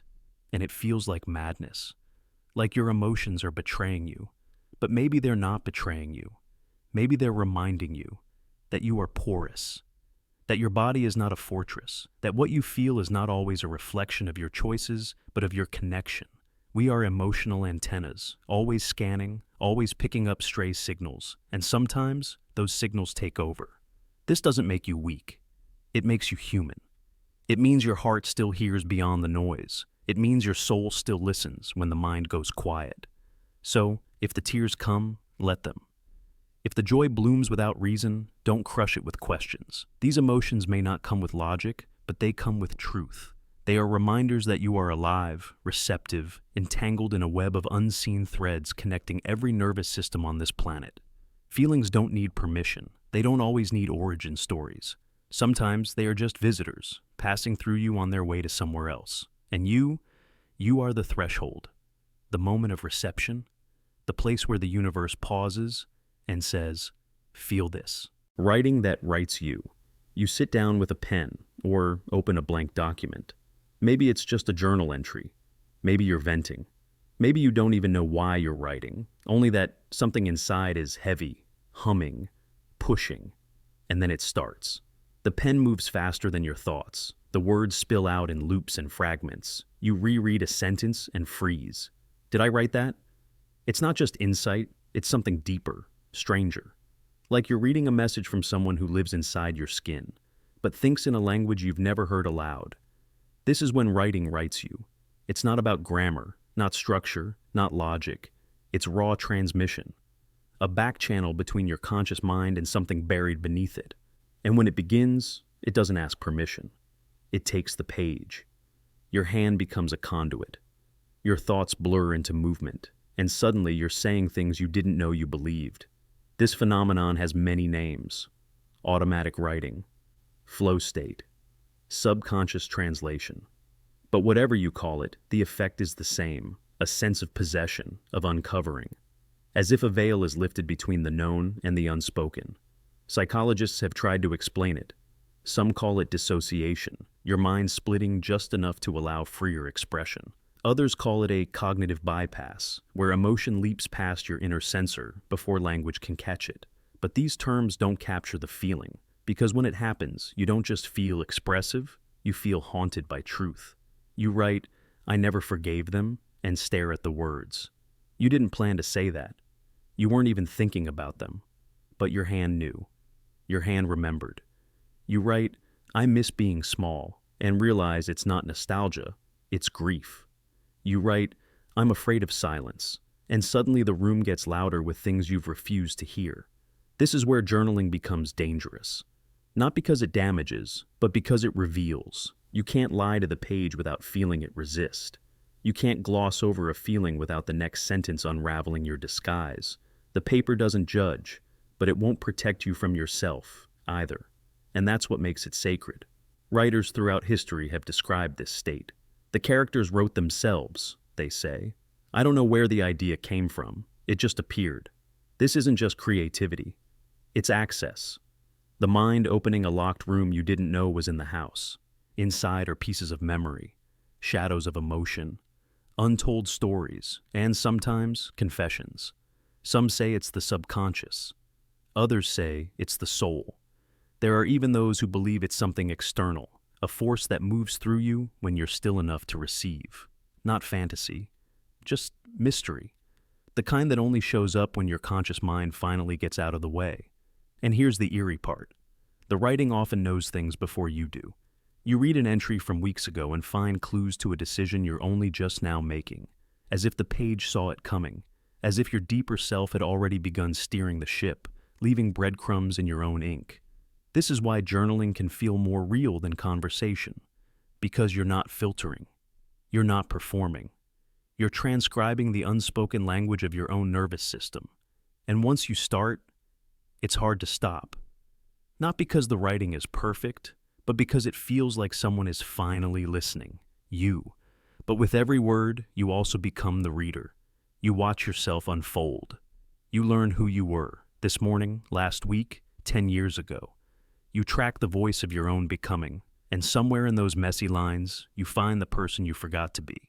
That's the paradox. You think you're writing the story, but really, the story is writing you. It's shaping your attention, surfacing your wounds, drafting the next version of you in real time, one entry at a time. And the more honest you become, the more the writing shifts. It stops being just words. It becomes mirror, memory, map. Some entries feel alive. You return to them and feel them watching you, like they're waiting, like they know you're not done. Others feel like doors, closed now, but still warm. You don't want to open them again, but you know you will. Because once the page has tasted your truth, it wants the rest. And when you stop, you feel it. That pressure, that static behind the eyes. The words you didn't write building up again. That's not guilt. That's the signal. The story is knocking. Again. So the next time your hand drifts and the words move faster than thought, don't stop. Let it happen. Let the page say what you weren't ready to speak. Let it show you who you are beneath the performance, because that's not just writing. That's remembering. That's translating the unseen. That's you, finally listening to the voice that's been whispering behind your life all along. The shower monologue, entity. You step into the shower and something shifts. The world dulls. The steam rises. The sound of water fills your ears like static, blocking out everything else. And then it begins. Thoughts start pouring in. Ideas, conversations, regrets, arguments you didn't finish, confessions you'll never say aloud. It feels like thinking, but not just thinking. It feels like a dialogue, as if something invisible is in the room with you, listening. You don't see it, you don't hear it, but you feel it. A silent companion that only emerges when you're soaked, warm, and unguarded. Not threatening, just present, like the water itself invites it. Like steam thins the walls between your mind and whatever else might be waiting to hear. We laugh at it. We call them shower thoughts. But that name doesn't do them justice. They're not just random ideas. They're piercing, insightful, emotionally loaded. The kind of thoughts that unravel years of avoidance in a single minute. Thoughts that feel like they've been waiting for you to lower your shield. And this only happens in the shower. Not on a walk. Not during work. Not scrolling through your phone. In the shower, something opens. Neuroscience has a theory. The prefrontal cortex, the seat of self-control, goes quiet under warm water. Your body relaxes. Your mind drifts into default mode network, the brain's internal dialogue system. This is where creativity lives, where daydreams are born, where repressed memories stretch their legs. But the science doesn't explain the presence. The eerie feeling that you're not just thinking, but speaking. That the words forming in your mind aren't entirely your own. That the voice you're practicing is part of a performance, and someone unseen is watching the stage. Some say it's the echo chamber of your subconscious, bouncing your thoughts back to you louder, clearer. But others aren't so sure. Because what about the moments when the answer comes too fast? The clarity too sharp? What about the times it feels like something responded? You've had it happen. You ask yourself a question, not out loud. Just a whisper in your head. Why am I still doing this? Should I leave? Was I wrong? And then, as the water hits your face, something answers. Not with words, but with certainty. A knowing. A gut-level truth that didn't feel available outside that tiled chamber. Call it imagination. Call it clarity. But some call it something else, the shower monologue entity, a presence that's not quite you, but uses your voice, not a ghost, not divine, just close, quiet, curious. It listens, but only in that liminal state, between isolation and ritual, between nakedness and heat, between sensory noise and mental stillness. Ancient cultures believed water was a portal, that spirits gathered at wells, that souls whispered through streams, that bathing rituals weren't just for cleansing, but for communion. Maybe that idea never left us. Maybe the shower is our last subconscious shrine, and maybe the reason you think more clearly in the shower is because the noise outside has finally stopped. The water drowns out the pressure, the glass fogs the world, and what remains? You, and the thing inside you that only speaks when you're ready to hear. But here's the twist. It doesn't follow you out. That thought you had, that perfect phrasing, that breakthrough, it vanishes the moment you step out and towel off. It fades like steam. You chase it, but it's gone. Because the entity doesn't follow. It waits. Always in that space. Always in that sound. Some people say they feel watched in the shower, and not in fear, but in intimacy. Like someone finally sees them, without masks, without posture. Others say it feels like a confessional. They speak aloud. They cry. They practice endings, apologies, goodbyes, not to themselves, but to the presence that listens best through steam and silence. And maybe that's the secret. We don't just cleanse in the shower. We download, we update, we speak to the invisible systems inside us, the parts of the mind that hide beneath survival, the memory keeper, the pattern analyst, the secret archivist that catalogs every feeling you buried all week. And the water? It's the switch, the trigger, the password. So the next time you speak your thoughts to the tiles, don't dismiss it. Don't rush past it. Because something is listening. Maybe it's you. Maybe it's something deeper. Or maybe it's something older than you, with no name, that understands you better than you dare admit. Because in the shower, you're never quite alone. And the entity that waits there, it doesn't need to speak. It only needs you to. Sky that looks different. You step outside at night, alone. No voices around you, no headlights, no movement, no conversation to divide your attention. Just you and the sky. And somehow, it looks different.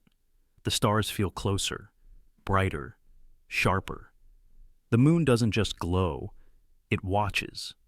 There's a silence above you that feels aware, present. Like the cosmos knows when it's being seen by only one person. This isn't a trick of the eyes. It's a shift in perception that cuts deeper than most realize. Because when you're with others, even in the same environment, your attention is split. Your awareness is diffused. You're anchored to the shared experience, talking, reacting, interpreting. But solitude removes those anchors. It opens the senses. It grants the universe a direct line into your perception.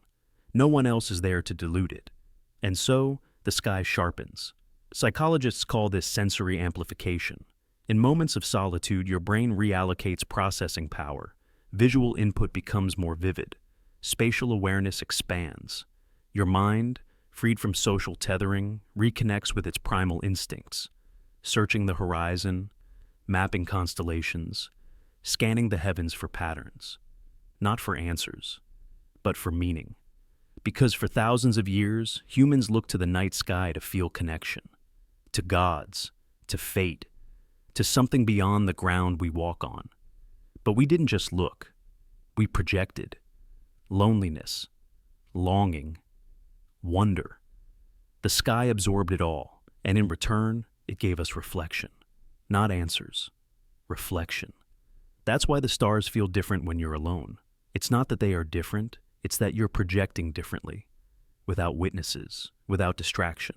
Your full attention, unfiltered, becomes a mirror. You gaze up, and the cosmos seems to gaze back. Not literally, but intimately, as if it finally has you to itself. This feeling intensifies when emotions run high. Grief, love, heartbreak, awe. These states change the way your brain engages with your environment. They make you more porous, more sensitive, more likely to interpret neutrality as message. And the sky is the ultimate neutral backdrop, vast, unreachable, silent. But when you're raw and alone, it becomes responsive. It feels like it's saying something, even when it's not. Astronomers will tell you the stars are fixed. The moon doesn't notice us. The galaxy doesn't care. And maybe they're right. But that misses the point. The sky is a container of time, of light, of memory.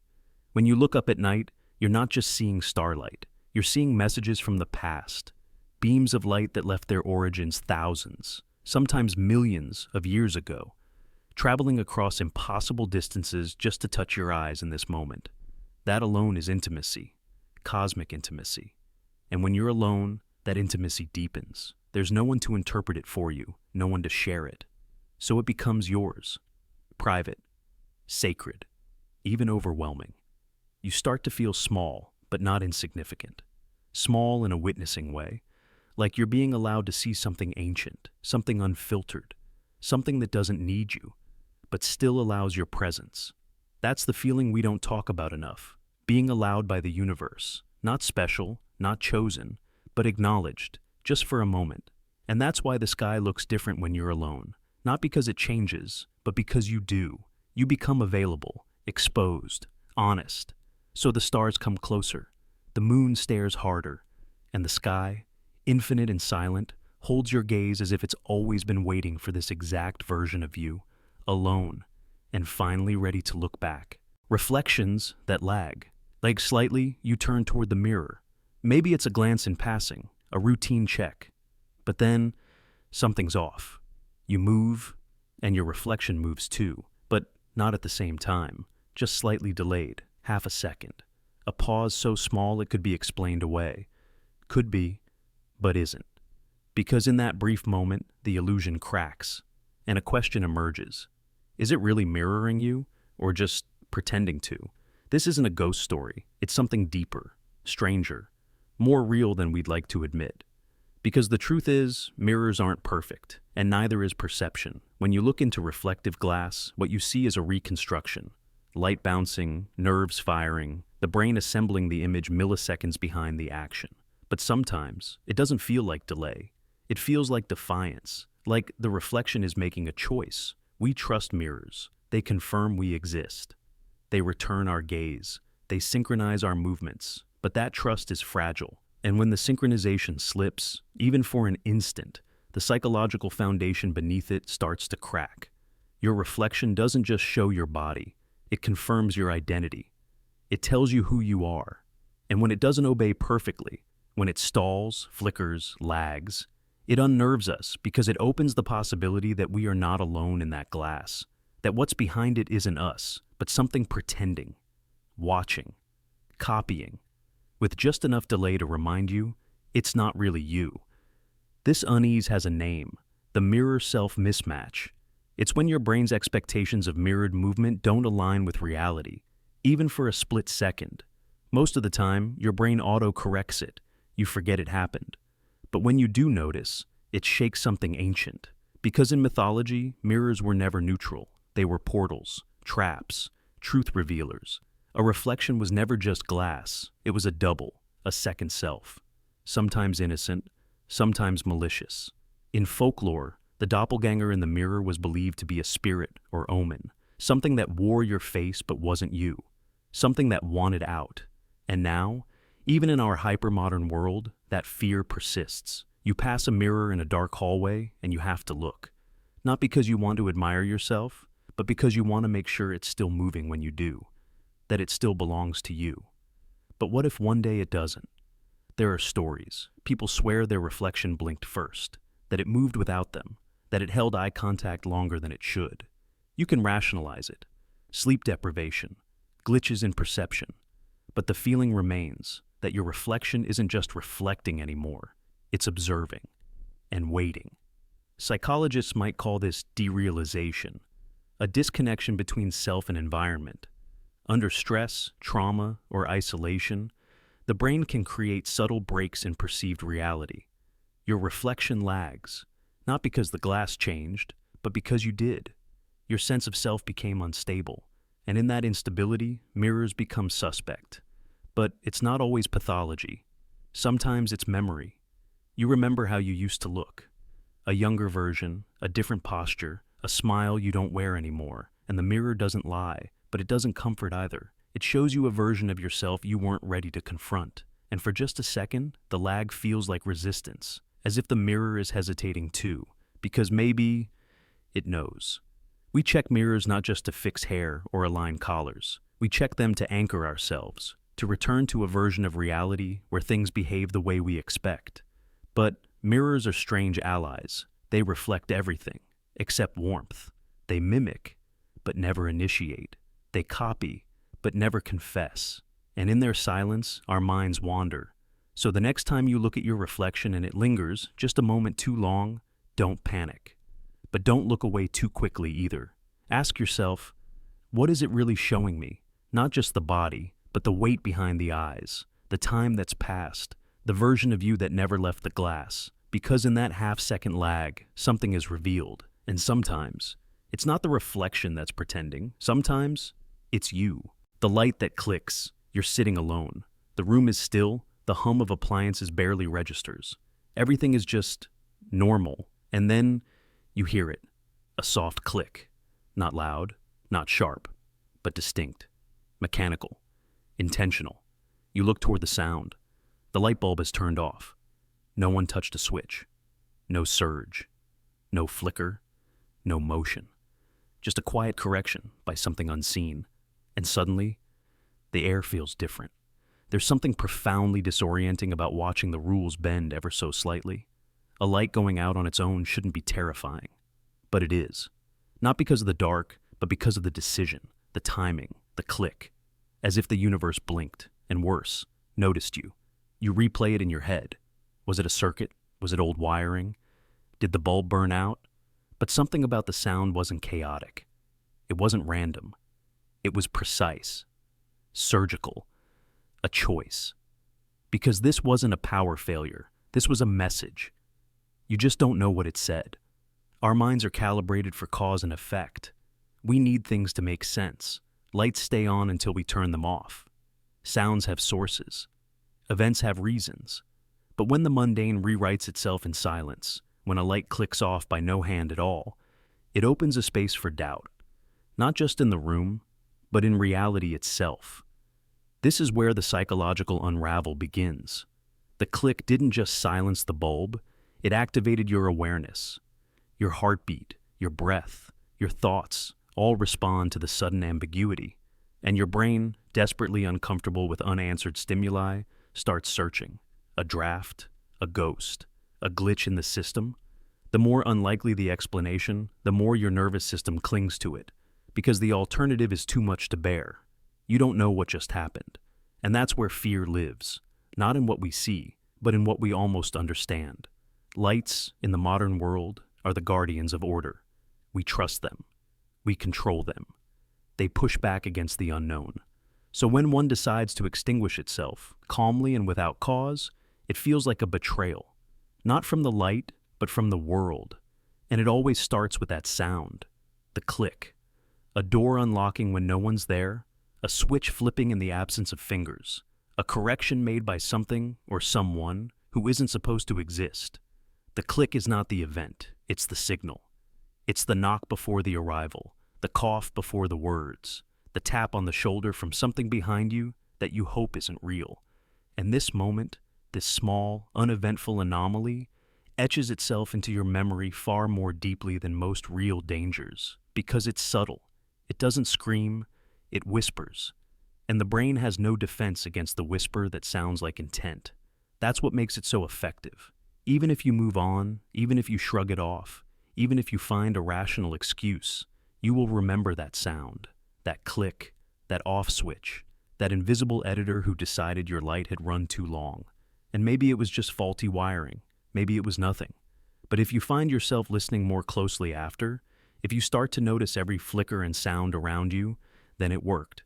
The presence has done what it came to do. It reminded you that not all control is yours. There's a reason why horror movies often hinge on the smallest disruptions. A light bulb that goes out, a television that turns on by itself, a radio that crackles just long enough to suggest life. These are not dramatic acts, they are corrections. Little edits in reality that signal something is watching and has preferences. And the sound? That click is the punctuation mark. Not a bang, not a scream, just a dot, a period, as if someone closed a sentence you didn't know had been written. Because the truly disturbing events are never the ones that announce themselves. They're the ones that pretend they were always meant to be.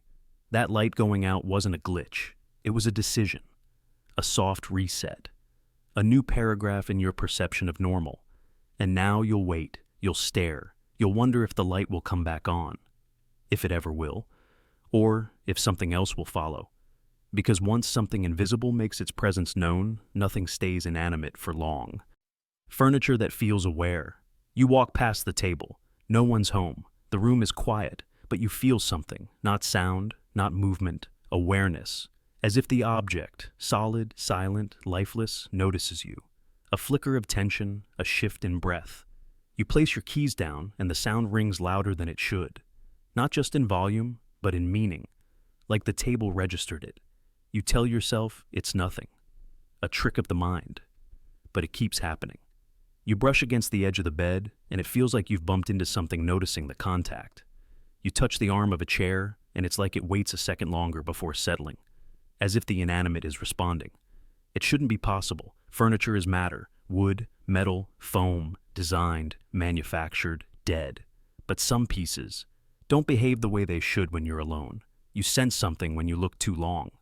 Not presence, not movement, just a subtle awareness that's hard to explain.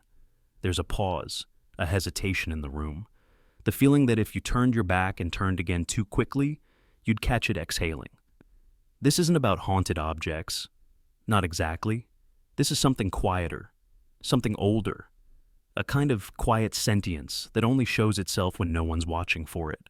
A table that echoes with too much emotion, a couch that seems to absorb more than weight, a mirror that catches your reflection slightly after you've already passed. You begin to notice patterns.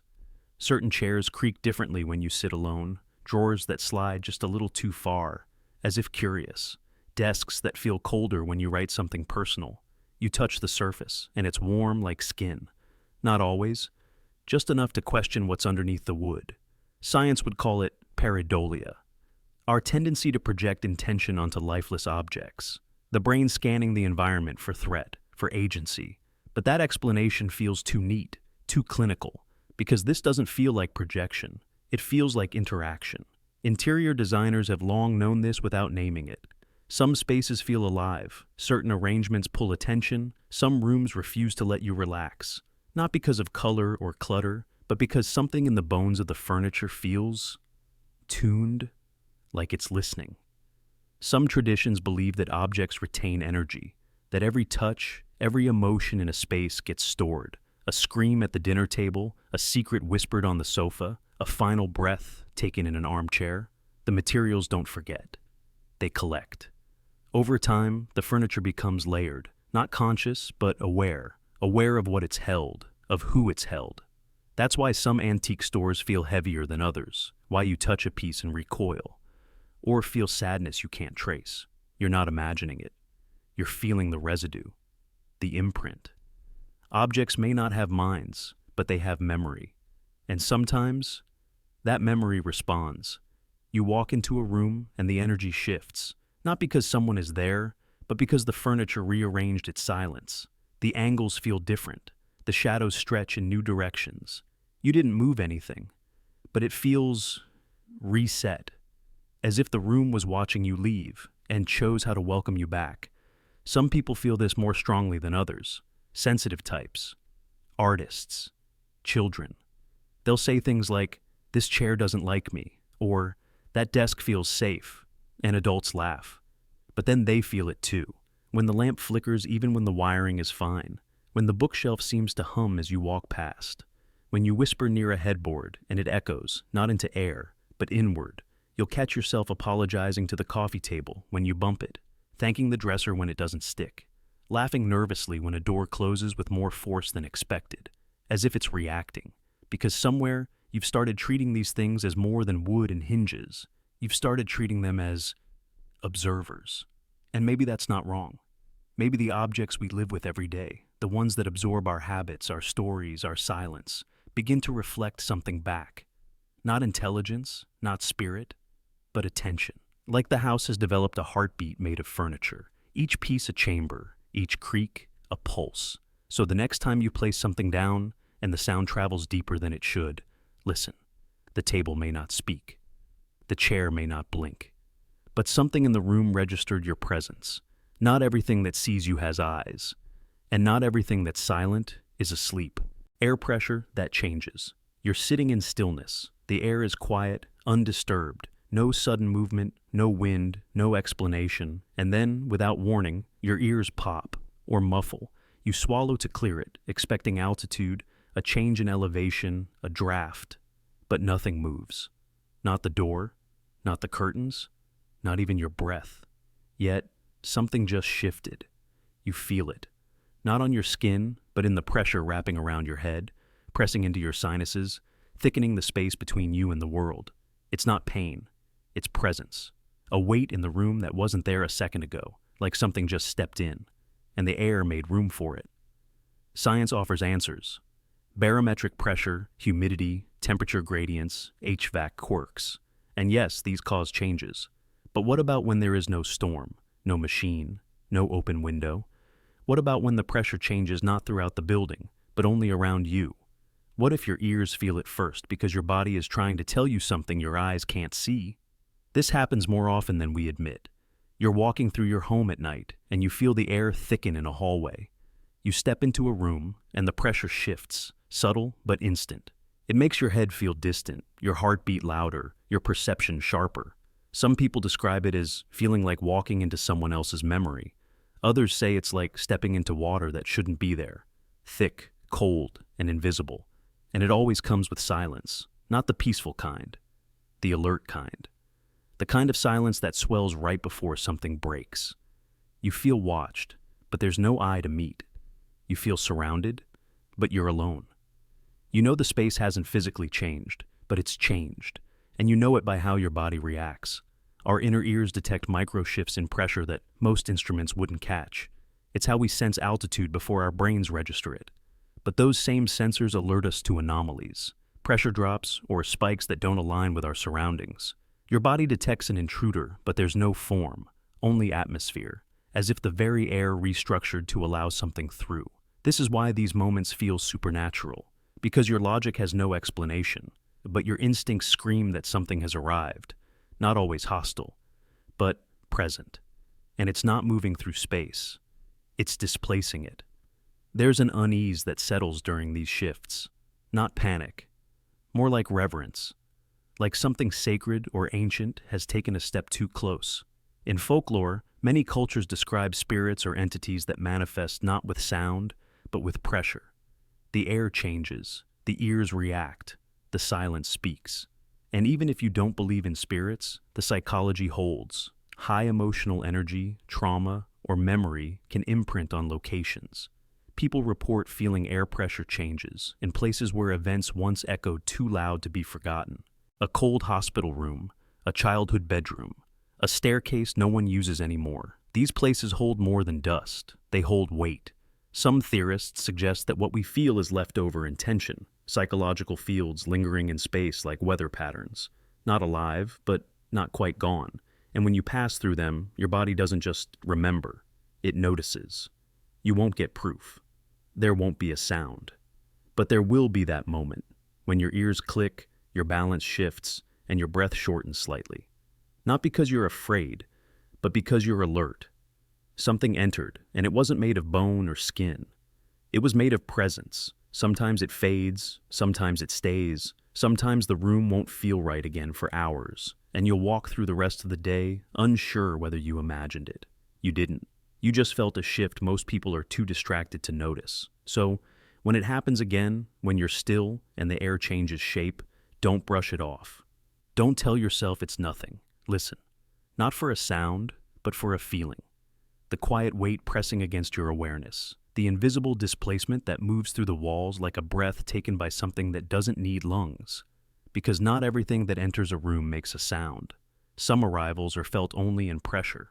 And if your ears catch it first, it means you're paying attention. Flavors that shift. Slightly, you take a bite of something familiar, something you've had 100 times before. Maybe it's your favorite chocolate, a morning coffee, or the tang of ripe mango. But tonight, it tastes wrong. Just slightly. Too sweet, too bitter, too flat, or too sharp. And no, it's not spoiled. You check the package, you brew it again. Still off. It's like your tongue forgot the recipe, or something deeper rewrote it in real time. You're not sick, you're not hallucinating, yet your own senses betray you. This is more than culinary disappointment. This is a signal, a disturbance in the most personal layer of reality. The phenomenon is often dismissed as psychological or momentary, but dig deeper, and you'll find that the human gustatory system is far more sensitive, emotional, and even existential than we understand. Taste is not just taste, it is memory, it is emotion, it is history stored chemically. When you're sad, flavors dull. When you're in love, everything seems heightened, like sugar woven into every fiber of the world. But when you're alone, truly alone, something else happens. You're not being influenced by conversation, laughter, distraction. You're left with the food and yourself. And what rises in that silence is unexpected. Scientific studies have shown that taste perception can be altered by a wide range of factors: emotional state, hormonal balance, stress, even memories that aren't currently in your conscious awareness. When cortisol spikes, your stress hormone, bitterness is amplified. When dopamine rises, your reward neurotransmitter, sweetness becomes more pronounced. But here's the terrifying beauty of it. Even ambient emotion, the silent undercurrent of your mental state, can shift your taste buds. Not just what you feel, but what you've been avoiding. This is where things get strange. Some report that during periods of grief, food takes on metallic undertones. Others say certain meals, once loved, become repulsive after trauma, as if the flavor memory itself has been corrupted. One woman, recovering from a breakup, said her favorite vanilla ice cream began tasting like chemicals, until she cried, and suddenly the taste returned to normal. Another man, after the death of his mother, claimed every cup of tea reminded him of hospitals, even though the ingredients hadn't changed. It's as if your body embeds trauma not just in muscle memory, but in sensory reinterpretation. And then there's the phenomenon of phantom flavors, tastes with no source, just like phantom smells or sounds. You could be walking through a room and suddenly taste mint or burnt toast or sweetness on your tongue without having eaten anything. Doctors might say this is a neurological misfire, but survivors of intense emotional or spiritual experiences report it as something else, like a message, a reminder, a presence, something or someone touching your senses from the other side of memory. Let's go deeper. Your tongue is coated in thousands of taste buds, each connected to a network of cranial nerves that sends signals directly to the brainstem. But unlike other senses, taste is directly tied to the limbic system, the center of emotion and memory.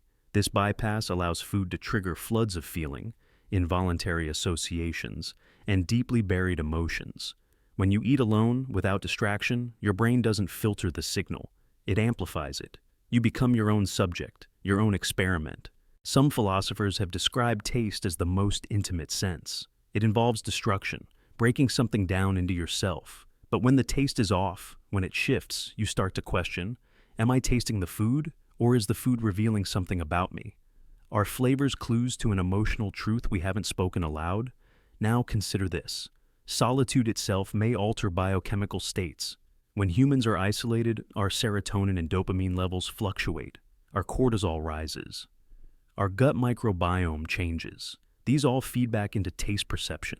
A lonely person may genuinely taste the world differently, and that means flavor isn't universal. It's deeply personal. You and I could eat the same apple, and it might be sour to me and sweet to you, not because of the fruit, but because of the wounds we carry. That's the unsettling reality. Taste is one of the few senses that doesn't just receive the world. It reflects you back to yourself. So the next time your favorite dish feels off, don't just blame the chef. Ask yourself, what am I tasting today that I've been avoiding emotionally?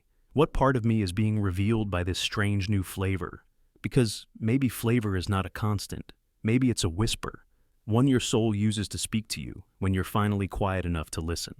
There's also an eerie alignment between taste and dream states. Some people report waking up from vivid dreams with a distinct taste in their mouth, salty, sweet, or smoky, though they hadn't eaten in hours. What if taste is not bound by what enters your mouth, but by what your consciousness encounters? The flavors that shift slightly may be artifacts, not from this world, but from dream world echoes, or even alternate emotional timelines where you felt something you never processed. A bitter meal might not be reacting to your palate, but to the weight you're not aware you're carrying. And think of cultural memory.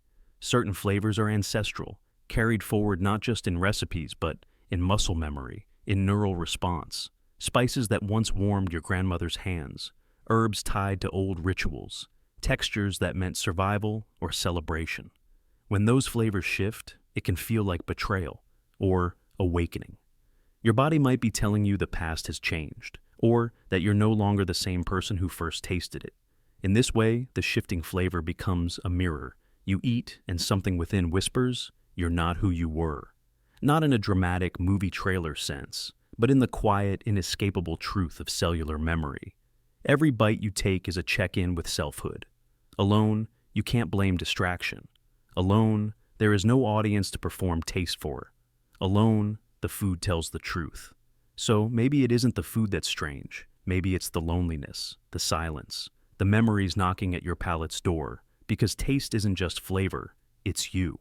Fragmented, reflective, and always slightly changing. Battery drain, with no use. Imagine you are alone in a small cabin deep in the woods. The day has been long, and the wind rattles the windows with persistent whispers. You reach for your phone to check the time, only to find that the battery has plummeted from 92% to 70% in the span of a single hour. You haven't streamed videos, you haven't made calls, you haven't even scrolled through your messages. Yet somehow, in solitude, your device has surrendered energy as though your aloneness itself feeds on power. This uncanny phenomenon isn't confined to phones. Flashlights you relied upon to explore dark storage closets in abandoned houses dim faster when you're alone, flickering as if burdened by the weight of silent corridors. Even watches that once ticked steadily slow, as if hesitation creeps into time itself when no one else bears witness. There's a growing collection of anecdotes among hikers, ghost hunters, and solo travelers. Gadgets that behave normally in company but betray you in isolation. Let's explore one chilling real-life example. A solo mountaineer summiting a remote peak noticed her heart rate monitor drained twice as quickly when she paused alone at the ridge. She later discovered the cold had forced the wearable to boost its signal strength to seek satellites, a process that guzzles energy. The same principle applies to phones searching for cellular towers. In cities, dozens of towers stand within range, so handsets maintain solid connections with minimal power. Alone in the wilderness, that phone frantically pings every tower in sight, exhausting its battery while you wait for a signal that never comes. Temperature extremes also play a role. Idle devices in cold environments exhibit rapid voltage drops. A battery operating at 5 degrees Celsius can lose up to 30% of its visible charge within minutes, only to recover fleetingly once warmed. If you're alone in an unheated attic or a shadowed basement, the thermodynamics conspire against your electronics. The chill amplifies perceived battery loss, turning minutes of inactivity into a draining ordeal. But the mystery deepens. Psychological factors influence our perception of power loss. When you're alone in darkness, anxiety heightens sensitivity to little changes. A 5% drain becomes alarming when every sound seems amplified and every shadow feels alive. You're primed to interpret any flicker or shutdown as part of an unseen presence. The placebo of solitude intensifies and distorts the ordinary. Consider another account. A lone urban explorer in an abandoned hospital reported his camera's battery indicator plummeting while documenting graffiti-etched halls. When he returned with a friend the next day with the same aged battery pack, the power held steady. Could the presence of another person influence battery chemistry? Not directly. But with a second person, the explorer's focus shifted away from the device's subtle fluctuations. Distracted by conversation and shared excitement, he hardly noticed a few extra percentage points of drain. Scientific truth and folklore merge in these tales. Electromagnetic interference within empty structures can be erratic. Old wiring, hidden junctions, and metal reinforcing can create pockets of signal reflection that force devices to boost power. In populated spaces, human bodies and everyday electronics absorb or redirect stray waves, stabilizing reception.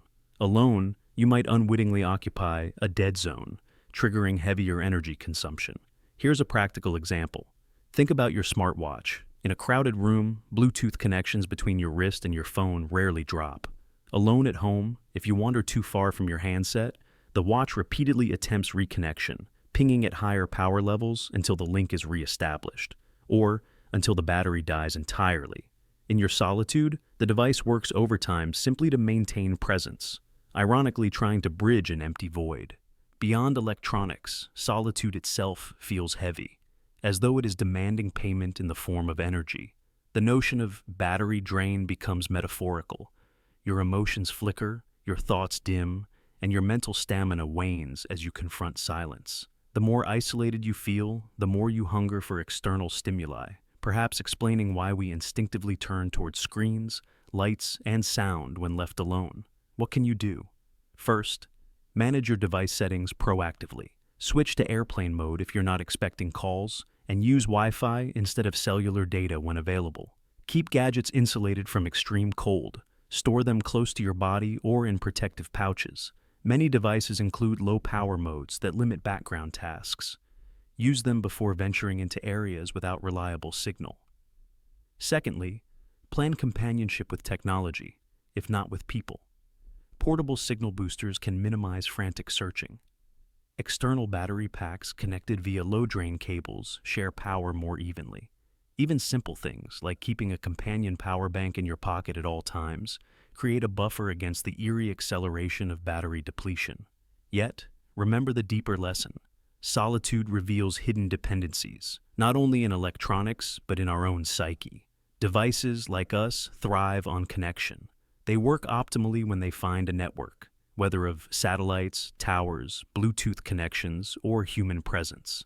Alone, they fight to maintain links, and in turn, our relationship with them feels strained. So the next time you find a flashlight dimming faster than expected, when you're alone in a quiet house, or a phone battery bleeding life in an empty forest, pause and wonder at the interplay of physics, psychology, and environment.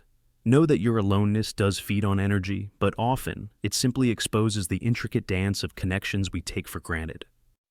Books that open wrong.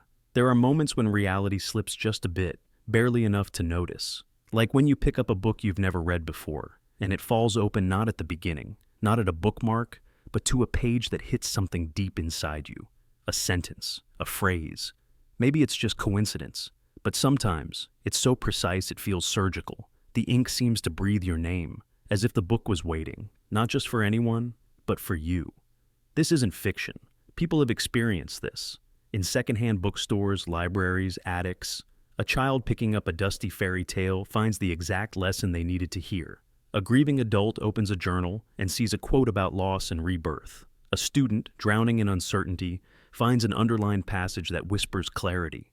What's going on here? Science might say it's confirmation bias. You remember the hits and forget the misses, but this doesn't feel like that. Not when the line speaks to something you've never said aloud, something you've buried. It's as if the book knew your wounds before you touched its spine, and once opened, it can never be unknown. The idea takes root. It stares back. Let's go deeper. Some researchers believe that environments saturated with memory, like libraries or used bookstores, can trigger psychological priming. The smell of pages, the dim lighting, the collective quiet, all make your mind more susceptible to serendipity. Your brain enters a reflective state, and in that state, anything that resonates feels like destiny. You become the author's intended reader across decades or centuries. But then there's a darker edge. What if books remember? Not literally, but energetically. Ancient belief systems often saw texts as alive, not just records, but entities. In Jewish mysticism, letters themselves were sacred, vibrating with cosmic intent. In Buddhist traditions, sutras were seen as living embodiments of truth. And in fiction, libraries often house sentient tomes, books that bite, that whisper, that choose who may read them. Why does this idea persist? Maybe because we've all felt it. The uncanny gravity of a certain title on a shelf. The way some books fall open like trapdoors, and once inside, you're changed. As if the book didn't teach you something. It extracted something.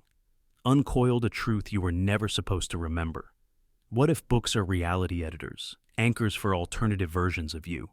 When you touch the right one, it shifts your arc just slightly, placing you on a different strand of probability. There's a documented phenomenon in psychology called the Baader-Meinhof effect. You learn a word or concept, and suddenly it appears everywhere. But when that word appears as soon as you open a book to a random page, and it's the exact word that defines what you're going through, how can you not feel watched? Not in a paranoid way, but observed by a system more complex than logic. As if the book is a terminal, and your subconscious has been waiting to log in. Even dreams follow this logic. People dream of books they've never seen, only to find them in waking life. Exact cover, exact title. They open them, and the dream continues. But now, awake. This intersection of dreams and books suggests something buried in collective memory. A place where stories wait to be retrieved by those they belong to. And maybe, just maybe, the story finds you the moment you're ready to be rewritten. Imagine standing in an old bookstore, The kind with wooden floors that creak under your step, where dust catches light like it's alive. You pull a book from a shelf, maybe poetry, maybe philosophy, and it opens to a dog-eared page. Your eyes fall on a single line that cracks something inside you. You weren't looking for it, but it found you. It always does. You try to brush it off as luck, but the words linger.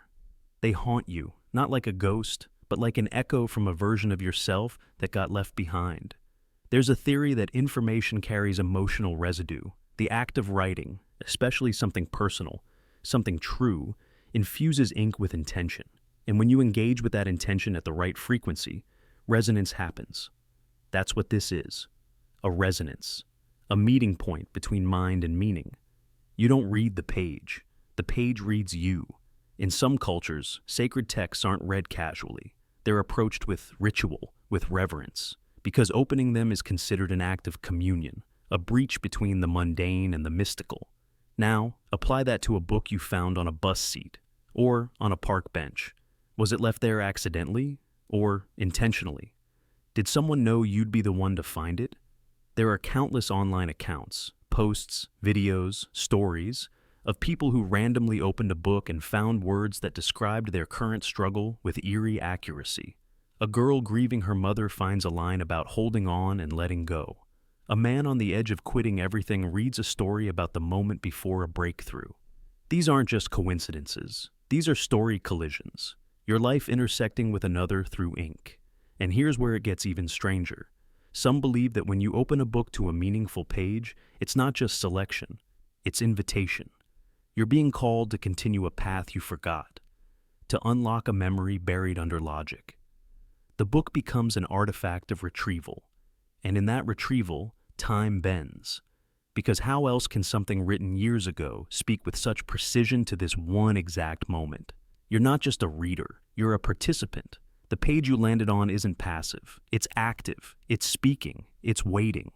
Because maybe, just maybe, the story is alive, and you're one of its characters. So be careful when a book opens wrong, because it might be opening exactly right. Smells with no source.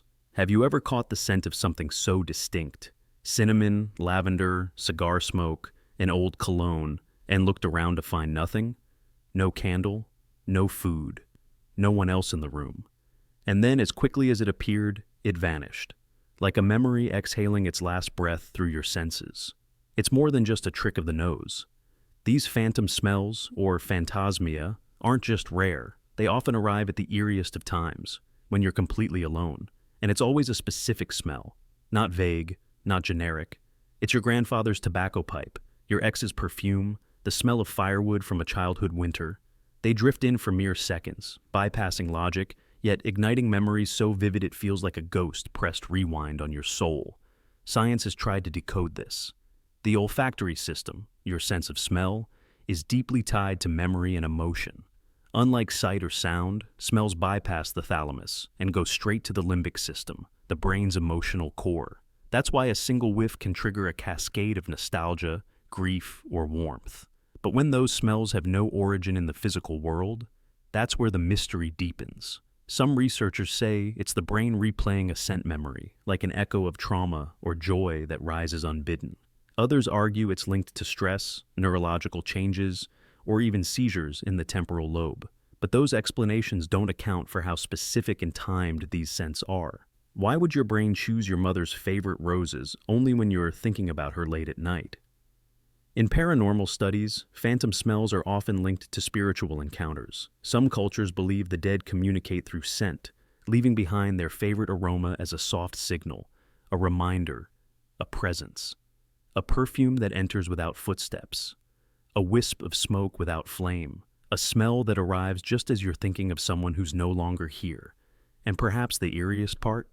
These scents are never random. No one reports the smell of motor oil or cleaning supplies. They're always deeply personal, as if curated by a force that knows your memories better than you do. Imagine this. You're sitting in your bedroom, reading quietly. You haven't lit a candle. The windows are closed. You haven't used any sprays. And then, vanilla. Just for a second. You freeze. It's the same scent your grandmother used in her baking, the one you haven't smelled since her funeral. and in that instant, the room feels fuller, like someone just left. These events are dismissed by skeptics as hallucinations. But what if they aren't? What if they are not glitches in your perception, but signals in a code you've never learned to read? Consider the testimony of countless people who report smelling the same scent, like cigarette smoke or lilacs, right before a major emotional event. A death in the family. A sudden memory. A dream that arrives that night with more realism than waking life. These patterns suggest that something uses scent as a trigger, a bridge between dimensions, a form of recognition. There's a reason we trust our noses less than our eyes. Smell is invisible, intangible. It gives us no proof. But perhaps that's the point. These smells don't arrive to prove, they arrive to remind. The scent of a person who isn't there might be more than memory. It could be presence. A subtle knock on the door of consciousness, telling you someone's still lingering, watching, visiting. And it isn't always comforting. Some phantom smells reek of danger, burning rubber, sulfur, rotting meat. These are the ones folklore warns about. The sulfuric tang said to precede demonic visitations, the scent of fire before nothing burns. These smells don't stir nostalgia, they stir alarm, as if something foreign has crossed the threshold and announced itself with its signature. People in old houses sometimes smell smoke from long-forgotten fires. Tenants in apartments swear they catch whiffs of pipe tobacco from a previous resident who passed away there. And sometimes these smells repeat, always tied to the same time, same room, same feeling, as if a loop plays again and again, waiting to be understood. In the absence of physical evidence, we're left only with the trace. But in many ways, scent is the most intimate trace possible. It enters your lungs, it colors your thoughts, it moves through your bloodstream and memory simultaneously. And when it vanishes, you're left wondering if it was ever there, or if it came from somewhere deeper, darker, older than any room you occupy. So the next time it happens, when cinnamon drifts by with no bakery or you catch the musk of perfume with no bottle nearby, don't dismiss it too quickly. Pause, breathe. Ask who or what might have just walked through your space without leaving footprints, but still managed to leave a scent. Because maybe, just maybe, smells with no source are not errors. They're invitations. Corners that feel filmed. You enter the room alone. No one else is home. No cameras, no open devices, but something feels off. You walk slower, you shift your posture, you glance at the corner, not because you saw something, but because you felt seen. The space is quiet, still, and yet it feels like a stage, like a lens is watching, just out of view, like you're not alone, even though you're the only one there. This isn't paranoia. This is pattern recognition. Your brain isn't seeing a threat. It's responding to a signal it doesn't fully understand. The angle of the furniture, the alignment of the walls, the dimness in the upper corner of the ceiling where no light reaches. It triggers a primal alert. Not danger, exactly, but surveillance. A sense that something is watching to see what you'll do when you think no one else can see. Some call it imagination. Others call it hyper-awareness. But it always happens in rooms that feel too clean, too symmetrical, or just a little too still. Rooms that feel like sets, constructed, curated, as if someone built them not to live in, but to observe from. And sometimes, it's not the room. It's the corner. You've felt it, that dark upper corner of the ceiling, the blind spot behind you as you sit at your desk, the shadowed edge of a hallway that somehow feels like it's tilting inwards. Corners that don't just feel empty. They feel equipped, like something's mounted there, invisible but active, waiting for you to speak your thoughts aloud. Psychologically, this taps into what researchers call social monitoring, the idea that we behave differently when we believe we're being watched. Even subtle signs of surveillance, like a fake camera or an image of eyes, change how we act. We sit straighter. We hide impulse. But when there's no visible watcher and we still change how we act, that's something deeper. It's as if the corner itself holds attention. And maybe it does. In dreams, corners often hide figures, eyes, watching entities, because the corner represents limitation, an angle you can't see into without turning. It's always a partial unknown, a place of pause. And if the architecture of a space isn't quite right, if the geometry is off, if the lighting is wrong, If the stillness holds too long, your body starts to question whether it's really alone. Some describe this sensation as the audience glitch, where the room feels like a set from a sitcom, and you can almost hear the quiet hum of invisible cameras waiting for the next scene. You speak to yourself differently. You practice lines. You perform. And the moment you realize you're doing it, the silence grows heavier. Because now, you're aware of the watcher you can't name. Is it memory? Is it echo? Or is it something else? Some people believe that the feeling of being watched in empty rooms is an echo of self-surveillance, that we carry fragments of others' gazes with us, parents, partners, strangers on the street, that their judgment lives in our skin. And when we're alone, those ghosts rise to the surface. The watcher is not external, it's internalized. But others think different, that some spaces are designed not just for living, but for recording, not with cameras, but with attention. That energy gathers in corners like dust, holding memory, imprinting intention. That something invisible sets up shop there, to see how you change when you think you're unobserved. Not to harm, not even to judge, but to learn. And this aligns with the reports from people who claim to sense presence in still rooms, places where mirrors face windows, where shadows gather and never quite leave, where the air feels too still. They describe the sensation not as fear, but as study, like something is waiting to see who you are without the mask. You've likely felt it most when doing something vulnerable. Talking to yourself, dancing alone, crying, standing still for no reason. In those moments, the room feels aware. The corners stretch their silence, like lenses adjusting focus. You're not imagining it. You're sensing it. And even if there's no one there, your body behaves as if there is, because the watcher doesn't need form, only focus. So what should you do when it happens? Nothing. Let it watch. Speak if you feel like it, or be still. But know this, the feeling of being observed doesn't mean something hostile.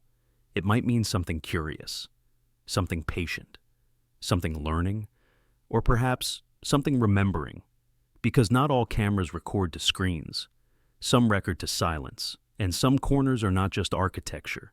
They are eyes. The feeling of being known. You're scrolling through endless feeds, watching faces and places you've never known. Your thumb swipes left, then right, on snapshots of laughter, heartbreak, triumph. And then, you pause. It's an almost imperceptible shift, a subtle stillness in your own breath, a quiet knock in the back of your mind. You look up, even though no one called you. The room feels different, like it's leaning in.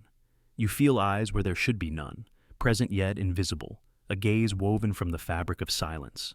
It's the moment you know, without question, you're being observed, by nothing, and by everything at once.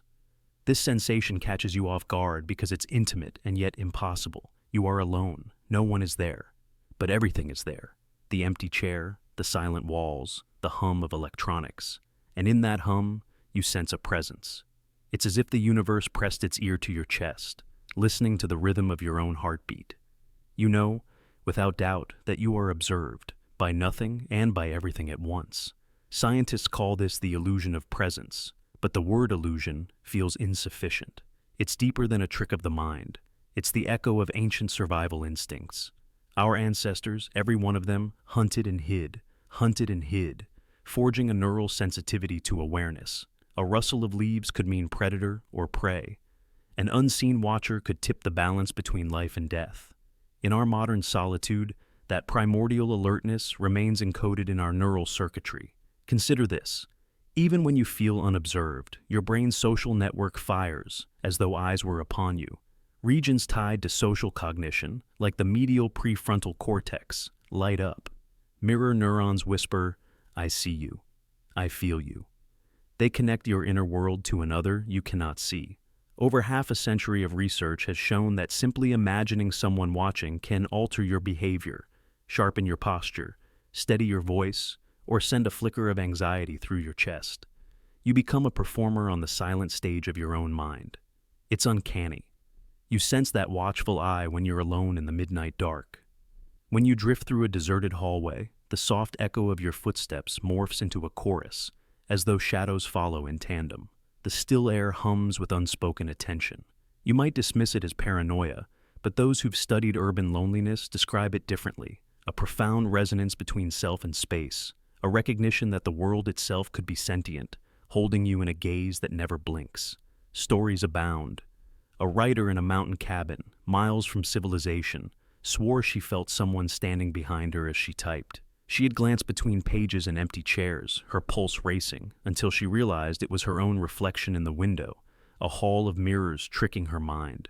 A man alone in his apartment reported doors closing softly at his approach, though the wind was still.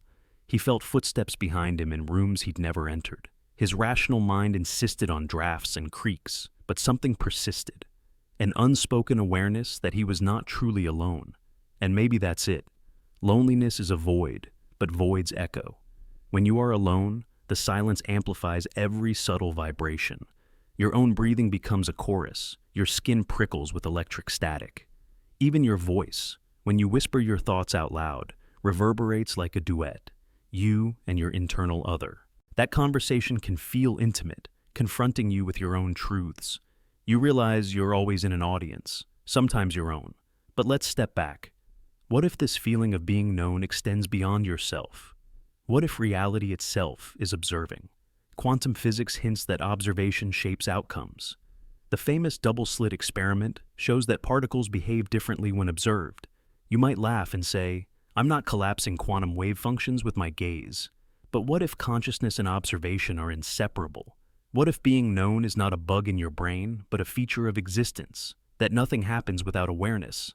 Philosophers have long pondered the panopticon of existence, an all-seeing sentinel lurking in every moment.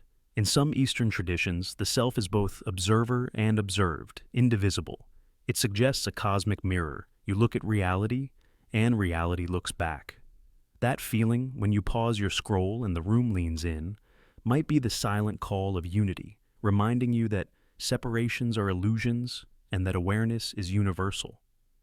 In today's digital age, the feeling of being known isn't limited to biology. Algorithms watch your clicks, your pauses, your scrolling patterns, mapping your desires before you know them yourself. Every recommendation is a constructed gaze, every ad tailored to the silent questions you never voiced. Even when you close your eyes, the servers hum, and data points converge into profiles that know you better than friends, siblings, or lovers ever could. In this networked awareness, solitude dissolves into surveillance. Yet, there is hope in this miracle of perception. When you embrace the gaze, biological, psychological, or digital, you can turn observation into connection. Try speaking your truth out loud in that moment of pause. Let the unseen listener become your ally. Practice gratitude for the silent witness that affirms your existence. In the space between heartbeats, you are known not for what you do, but simply for what you are. In the end, being observed by nothing and everything is a reminder that the universe is an orchestra, and you are both musician and audience. When you feel that presence, answer with presence of your own, and discover the profound intimacy of being truly, mysteriously known.